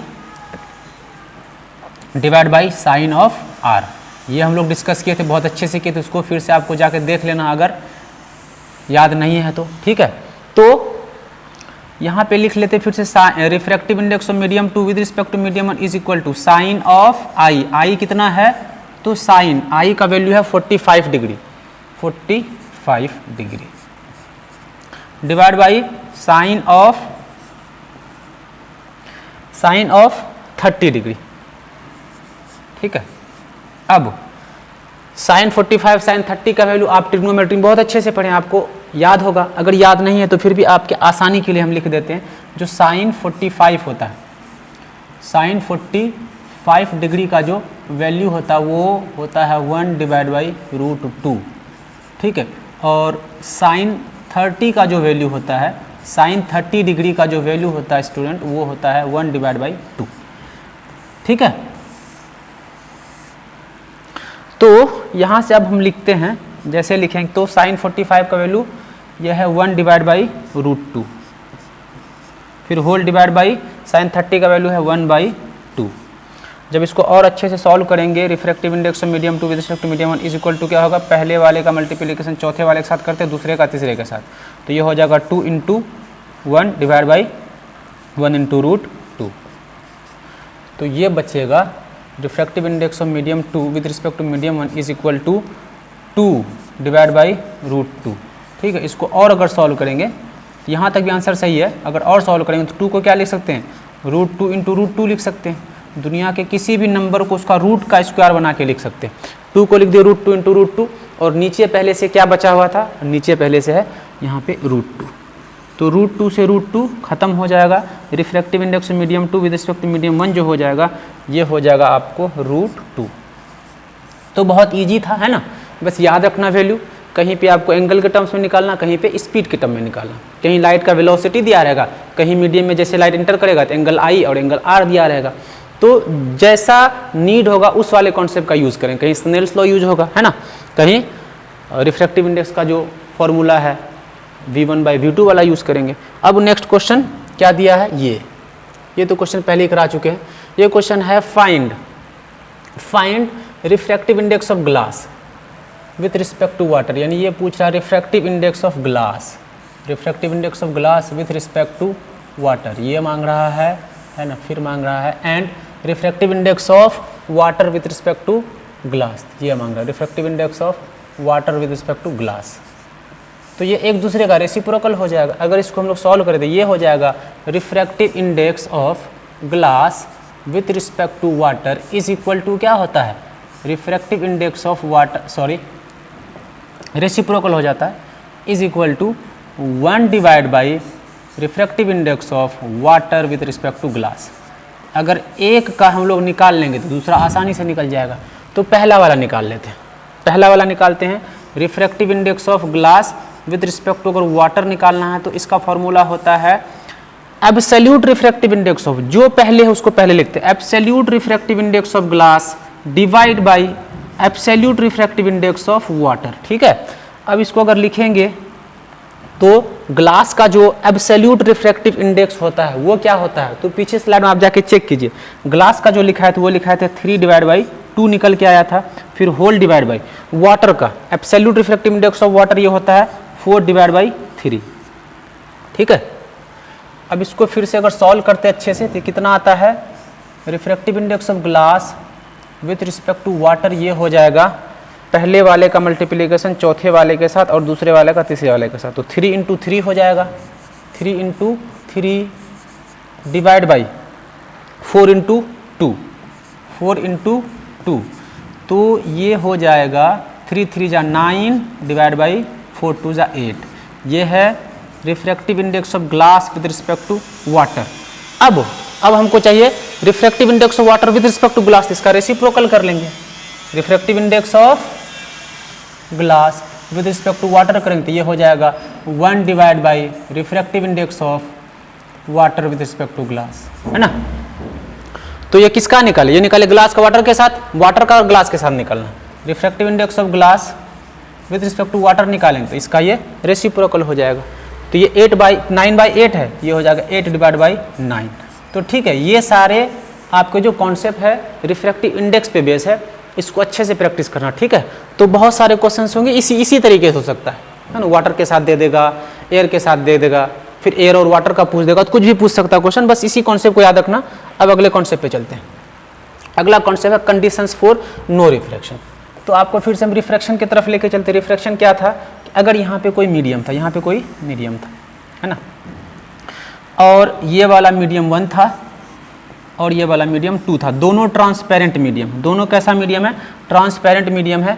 एक मीडियम से लाइट जैसे आया, एक मीडियम से लाइट जैसे आया, है ना, इस मीडियम से कोई लाइट ऐसे आया और इस इंटरफेस के पास थोड़ा सा लाइट में बेंडिंग हो गया, लाइट में थोड़ा सा क्या हुआ, बेंडिंग। ठीक है, जब एक मीडियम से लाइट दूसरे मीडियम में इंटर करता है तो लाइट इंटरफेस के पास थोड़ा सा बेंड कर जाता है, इसी फिनोमिना को कहा जाता है refraction. When light travels from one medium to another medium at the interface of two media, light bends. This phenomena is called refraction of light. तो क्या ऐसा हमेशा पॉसिबल है कि रिफ्रैक्शन हमेशा होगा, तो ऐसा हमेशा पॉसिबल नहीं है। तो यहाँ पे हम लोग को जानना है कि कौन कौन से केस है जहाँ पे रिफ्रैक्शन नहीं होगा। तो पहला केस है कि जब लाइट किसी सरफेस पे नॉर्मली गिरेगा, परपेंडिकुलर पड़ेगा। ये मेरे पास यहाँ पे मान लेते ये वाला एयर है, ये मीडियम 1 है, ठीक है, और ये मीडियम 2 है, ये मीडियम 2 है। अब लाइट इस वाले मीडियम 1 से मीडियम 2 पे आ रहा है, लेकिन कैसे आ रहा है लाइट, तो लाइट ऐसे पूरा परपेंडिकुलरली है, इस तरह से आया। अब लाइट अगर परपेंडिकुलरली आएगा, लाइट यहाँ परपेंडिकुलरली आएगा तो यहाँ पे रिफ्रैक्शन नहीं होगा, ये लाइट ऐसे ही सीधा चला जाएगा, यहाँ पे कोई भी रिफ्रैक्शन देखने को नहीं मिलेगा, क्योंकि रिफ्रैक्शन के लिए ज़रूरी है कि लाइट का ऑब्लिकली गिरना जरूरी है। अगर यही लाइट अगर ऐसे गिरता, ऐसे यही लाइट अगर ऐसे गिरता, ऑब्लिकली है, तो रिफ्रैक्शन होता है यहाँ पे, तो यहाँ पे रिफ्रैक्शन होता है। लेकिन यहाँ पे ऑब्लिकली नहीं गिरा है, 90 डिग्री पे गिरा है, तो जब भी 90 डिग्री पे लाइट फॉल करेगा वहाँ पे रिफ्लेक्शन नहीं होगा। दूसरा केस है अगर दोनों मीडियम का रिफ्रैक्टिव इंडेक्स बराबर हो जाए, है ना। यहाँ पे एक मीडियम है, ये वाला मीडियम 1 है और ये वाला मीडियम 2 है, ठीक है। अगर इस वाले इसका रिफ्रैक्टिव इंडेक्स मान लिया μ1 है और इस वाले का रिफ्रैक्टिव इंडेक्स μ2 है, कंडीशन ये दिया कि μ1 इज इक्वल टू μ2, दोनों अगर बराबर है, दोनों का रिफ्रैक्टिव इंडेक्स अगर बराबर है तो कोई भी लाइट कितना भी ऑब्लिकली कैसे भी ऐसे आया इस मीडियम का इसको कुछ फर्क नहीं पड़ना, ये ऐसे निकल जाएगा, नो रिफ्रैक्शन। तो ये दो केस है जहाँ पे आपको इंटरफेस के पास रिफ्रैक्शन देखने को नहीं मिलेगा, लाइट में कोई बेंडिंग नहीं मिलेगा, ठीक है। हमेशा रिफ्रैक्शन नहीं होगा, ठीक है। रिफ्रैक्शन होने के लिए लाइट का ऑब्लिकली हो गिरना जरूरी है। दूसरा, दोनों मीडियम का रिफ्रैक्टिव इंडेक्स अलग होना जरूरी है। अगर रिफ्रैक्टिव इंडेक्स सेम रहेगा तो रिफ्रैक्शन नहीं हो पाएगा, ठीक है। यहाँ तक क्लियर है। तो अब अगले कॉन्सेप्ट की तरफ बढ़ते हैं, ठीक है। Refraction through glass, rectangular glass से लेना, यहाँ पे देखते हैं, ये भी बहुत इंपॉर्टेंट टॉपिक है, छोटा सा है, इससे भी क्वेश्चन कभी कभी पूछ देता है ना। तो यहाँ पे हम एक ग्लास स्लेब बना लेते हैं,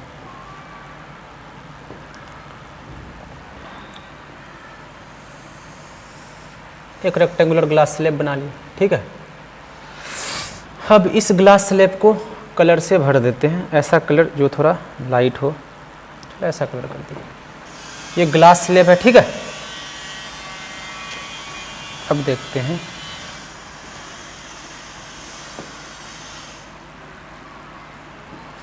ऊपर मान लेते एयर है, ऊपर क्या है, एयर है, ऊपर क्या है, एयर, इधर एयर है और ये तो ग्लास है, ये ग्लास, ठीक है। अब क्या हुआ, अगर यहाँ पे हम लोग एक इंसिडेंट रे को ड्रॉ कराते हैं, एक इंसिडेंट रे को ऑब्लिकली फॉल कराते इस पे, है ना। एक इंसिडेंट रे यहाँ से ऐसे आया,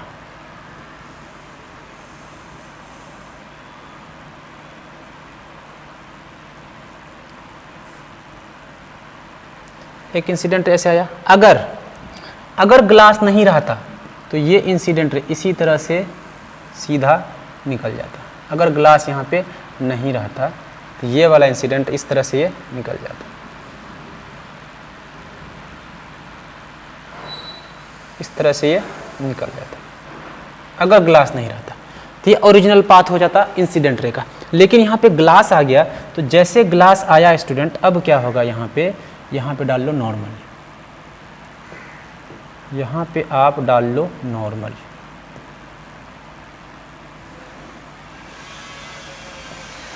ठीक है। जैसे नॉर्मल डाले, अब रे क्या करेगा, थोड़ा बेंड करेगा, रे जैसे ग्लास पे आएगा ये थोड़ा बेंड करेगा, एट द इंटरफेस ये रे बेंड किया ऐसे।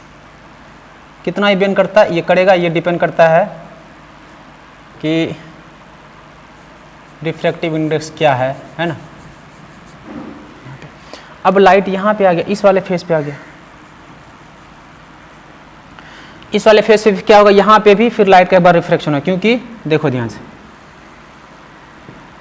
एयर से लाइट आया ग्लास में तो एक बार बेंडिंग हुआ, एयर से लाइट आया ग्लास में तो एक बार बेंडिंग हुआ, फिर ग्लास से अब लाइट एयर में जा रहा, डेंसर से रेयर में जा रहा। जब डेंसर से रेयर में जाता थी away from the normal bend करता था, ये लाइट इधर बेंड कर जाएगा, है ना, ये लाइट इधर बेंड कर जाएगा, इस तरह से बेंड कर जाएगा, ठीक है।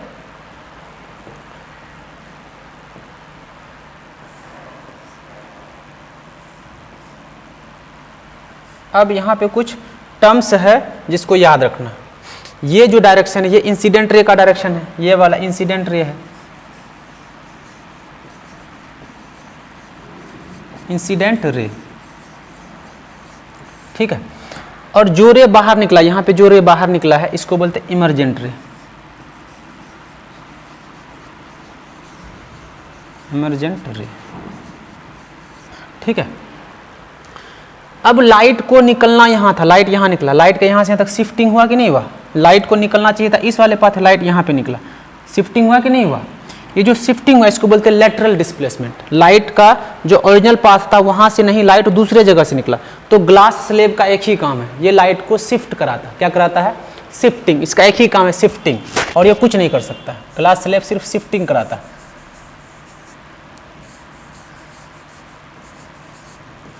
अगर ग्लास स्लैब नहीं रहता तो यहाँ निकलता था यहाँ, ये दोनों रे पैरेलल, इमर्जेंट रे, ये वाला इमर्जेंट रे और ये वाला इंसिडेंट रे, इमर्जेंट रे और इंसिडेंट रे पैरेलल होता है। ग्लास स्लैब में जब भी रिफ्रैक्शन कराएंगे तो इंसिडेंट रे और इमर्जेंट रे स्टूडेंट पैरेलल आता है, ठीक है। अब यहाँ पे कुछ एंगल है, मान लेते ये वाला एंगल आई है और ये वाला एंगल आर है, ठीक है। तो इसको अब यहाँ पे अगर ये रे इंसिडेंट, ये वाला एंगल क्या हो जाएगा, इसको अब हम लोग आई मान, ये अगर I1 मान लेते हैं, इसको I1 मान लेते हैं, ठीक है, और ये वाला I2 मान लेते हैं, और ये जो एंगल निकलता है इमर्जेंट, इसको एंगल E बोलते हैं, इसको क्या बोलते हैं, एंगल E बोलते हैं। अब एयर है, एयर का भी रिफ्रैक्टिव इंडेक्स कुछ होता है और ग्लास का रिफ्रैक्टिव इंडेक्स कुछ मान लेते हैं, म्यू मान लेते हैं, ग्लास का रिफ्रैक्टिव इंडेक्स म्यू मान लिया। अब ये हमारे पास सबसे पहला आया लेटरल डिस्प्लेसमेंट, ये वाला जो यहाँ से यहाँ तक का जो परपेंडिकुलर डिस्टेंस, ये वाला जो डिस्टेंस होता है, ये डिस्टेंस, ये परपेंडिकुलर डिस्टेंस को ही क्या बोला जाता है, लेटरल डिस्प्लेसमेंट बोला जाता है। तो लेटरल डिस्प्लेसमेंट, लेटरल डिस्प्लेसमेंट क्या है, ये परपेंडिकुलर डिस्टेंस बिटवीन इमर्जेंट रे एंड इंसिडेंट रे, ये है परपेंडिकुलर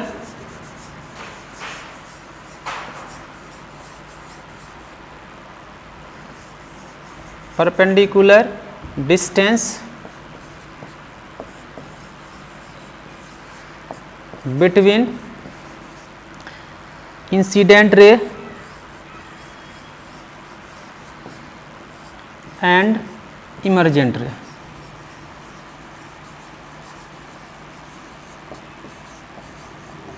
ठीक है, इंसिडेंट रे और इमर्जेंट रे के बीच का जो परपेंडिकुलर डिस्टेंस है, ये वाला डिस्टेंस, इसको क्या बोला जाता है, तो इसको बोला जाता है लेटरल डिस्प्लेसमेंट। ठीक है, अब यहाँ पे अगर हम लोग देखें, ये लाइन परपेंडिकुलर है, ये ट्रांसवर्सल होगा था, एंगल आर और एंगल आई दोनों बराबर होगा कि नहीं होगा, एंगल आर और एंगल I2 बराबर है, angle R is equal to angle I2 के बराबर है, इसलिए इसको भी हम मिटा के आर लिख देते हैं, इसको भी आर लिख देते, कोई दिक्कत नहीं है। अच्छा, अभी I2 ही रहने देते या आर ही रहने देते, इससे कोई दिक्कत नहीं है, इसको हम लोग सॉल्व करेंगे कुछ देर में। यहाँ पे हमको सॉल्व क्या करना है, यहाँ पे जो सॉल्व करना है वो सॉल्व करना है कि जो इमर्जेंट रे है और सॉरी इंसिडेंट एंगल और इमर्जेंट एंगल आपस में हम लोग को बराबर होता है, ये प्रूफ करना है या शो करना है, प्रूफ करना है कि एंगल I जो है, ये वाला एंगल I1 या I जो भी, चलो इसको I बोल देते हैं कुछ देर के लिए, इसको बोल दिया I, ये एंगल है I,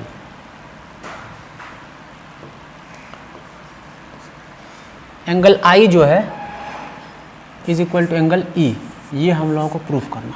ठीक है, बहुत ही आसान सा प्रूफ है। क्या प्रूफ है, अगर हम यहाँ पे लिखें, यहाँ पे ये मीडियम 1 है या एयर है, तो यहाँ पे ये मान लेते हैं मीडियम 1 है, एयर है, ये वाला ग्लास है। हम लोग पढ़े थे, क्या पढ़े थे कि M1 नहीं, μ1 क्या पढ़े थे, ये रिलेशन पढ़े थे, μ1 जो मीडियम वहाँ का रिफ्रैक्टिव इंडेक्स और वहाँ का एंगल का साइन लेना, μ1 into sine I is equal to, अब ग्लास पे आ जाओ, तो ग्लास का रिफ्रैक्टिव इंडेक्स क्या है, म्यू है, ग्लास का रिफ्रैक्टिव इंडेक्स म्यू है, तो म्यू इंटू साइन यहाँ का एंगल है R, तो R ले लिए, ये बराबर होगा, हम लोग पढ़े थे रिलेशन, है ना, इसको इक्वेशन 1 मान लेते हैं। अब देखो ध्यान से, अब यहाँ पे आ जाए, ग्लास से एयर में, ये कहाँ था, एयर से ग्लास, ये कहाँ था, air to glass, air to glass अगर हम लिखे, ठीक है, एयर टू ग्लास में क्या हुआ, यहाँ का refractive index μ1 into sine I और यहाँ का रिफ्रैक्टिव इंडेक्स ग्लास का म्यू जी या कुछ भी, चलो म्यू जी है तो इसको म्यू जी लिख देते हैं, म्यू जी इंटू यहाँ का एंगल R। अब इस वाले केस में आ जाता है, ग्लास से एयर, कहाँ जा रहे हैं, ग्लास से अगर एयर जा रहे हैं, ग्लास टू एयर अगर जाएंगे तो क्या लिखना पड़ेगा, यहाँ का रिफ्रैक्टिव इंडेक्स और यहाँ का साइन लिखना, साइन ऑफ एंगल, तो यहाँ का रिफ्रैक्टिव इंडेक्स है mu G into sine of, क्या लिखे I2, sign of I2 R के बराबर है, चलो R लिख देते हैं, sine R is equal to, अब इस वाले पॉइंट पे आएंगे तो क्या लिखेंगे, यहाँ का रिफ्रैक्टिव, फिर ये एयर है, तो क्या लिखेंगे, यहाँ का μ1 लिखे हैं, μ1 into sine of E, angle है E लिख दिए। कोई दिक्कत नहीं है। चलो ध्यान से यहाँ पे देखो, म्यू जी साइन आर के बराबर ये भी है, म्यू जी साइन आर के बराबर ये भी है।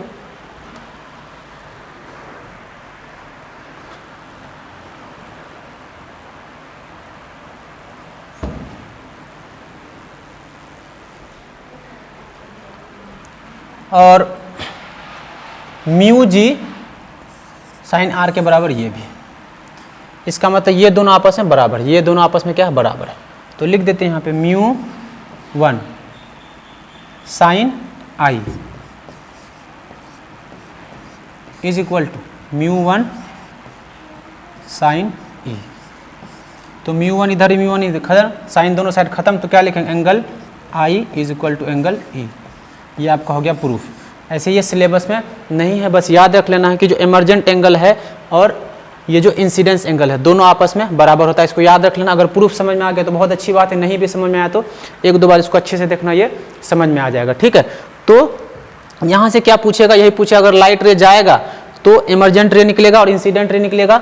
इसमें लेटरल डिस्प्लेसमेंट का डेफिनेशन कभी कभी पूछ देता है, कभी कभी पूछ देता है कि एंगल आई और एंगल आर के बीच क्या रिलेशन है, तो एंगल आई और एंगल आर आपस में बराबर होता है। ठीक है, अगले स्लाइड पे चलते हैं। अब है लेटरल डिस्प्लेसमेंट। ठीक है, लेटरल डिस्प्लेसमेंट क्या है कि ये लेटरल डिस्प्लेसमेंट कौन कौन से फैक्टर पे डिपेंड करता है, तो ये 4 फैक्टर है जिस पे वो डिपेंड करता है। पहला थिकनेस ऑफ द मीडियम पे डिपेंड करता है, refractive index of the medium पे डिपेंड करता है, एंगल ऑफ इंसिडेंस पे डिपेंड करता है, वेवलेंथ ऑफ लाइट पे डिपेंड करता है। ठीक है, सबसे पहले है thickness, thickness of the medium. अगर एक ग्लास स्लेब इतना मोटा है और एक ग्लास स्लेब का मोटाई थोड़ा ज़्यादा कर दिया, तो मोटाई जैसे ज़्यादा करेंगे यहाँ पे शिफ्ट ज़्यादा होगा, शिफ्टिंग मोड हो जाएगा, यहाँ पे शिफ्टिंग ज़्यादा हो जाएगा और यहाँ पे शिफ्टिंग थोड़ा कम होगा। इसका मतलब थिकनेस के डायरेक्टली प्रोपोर्शनल, अगर थिकनेस को बढ़ाएंगे तो शिफ्टिंग भी ज़्यादा होगा, शिफ्टिंग भी ज़्यादा होगा अगर थिकनेस को बढ़ा देते हैं। दूसरा रिफ्रैक्टिव इंडेक्स, अगर रिफ्रैक्टिव इंडेक्स ज़्यादा है, रिफ्रैक्टिव इंडेक्स अगर क्या है, मोर है, तो भी शिफ्टिंग क्या हो जाएगा, shifting will be more, shifting will be more. ठीक है, थिकनेस अगर ज़्यादा है तो भी शिफ्टिंग ज़्यादा होगा, थिकनेस ज़्यादा है तो शिफ्टिंग ज़्यादा होगा, है ना। रिफ्रैक्टिव इंडेक्स ज़्यादा है तो भी शिफ्टिंग ज़्यादा होगा। अब है एंगल ऑफ इंसिडेंस। अब देखो एंगल ऑफ इंसिडेंस, सपोज कि यहाँ पे हम एक रे लिए, यहाँ पे क्या कि ये नॉर्मल है, इतना एंगल बना है, तो कुछ ना कुछ शिफ्टिंग होगा यहाँ पे। अब इस एंगल को हम क्या क्या बढ़ा दिए, इस एंगल को बढ़ा दिया, इस एंगल को इतना बड़ा कर दिया, अब एंगल बढ़ गया तो शिफ्टिंग और ज़्यादा हो जाएगा। तो एंगल ऑफ इंसिडेंस बढ़ाने से, एंगल ऑफ इंसिडेंस बढ़ाने से भी शिफ्टिंग बढ़ता है।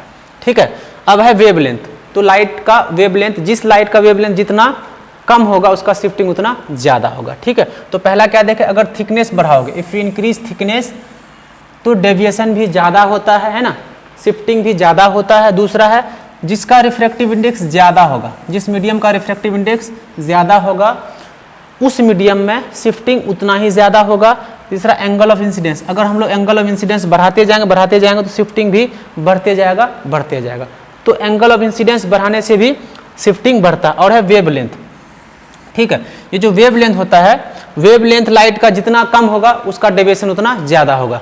तो एक चैप्टर हम लोग का जो ह्यूमन है उसमें पढ़ेंगे जो रेड लाइट है, रेड लाइट और ब्लू लाइट, दो तरह का है। तो ब्लू का वेवलेंथ ज़्यादा होता है और रेड का वेवलेंथ ज़्यादा होता है और ब्लू का वेवलेंथ कम होता है, इसलिए ब्लू का शिफ्टिंग ज़्यादा होता है, ब्लू ज़्यादा बेंड करता है। समझ गए यहाँ तक? ठीक है, तो ये कुछ 4 पॉइंट इसको याद रख लेना है। ये 4 चीज़ पे डिपेंड करता है, थिकनेस पे डिपेंड करता है, रिफ्रैक्टिव इंडेक्स पे डिपेंड करता है, एंगल ऑफ इंसिडेंस पे डिपेंड करता है, वेवलेंथ पे डिपेंड करता है। ठीक है, इन चारों चीज़ में किसी भी चीज़ को चेंज करेंगे तो लेटरल डिस्प्लेसमेंट जो वो घट बढ़ सकता है। कोई दिक्कत नहीं यहाँ तक?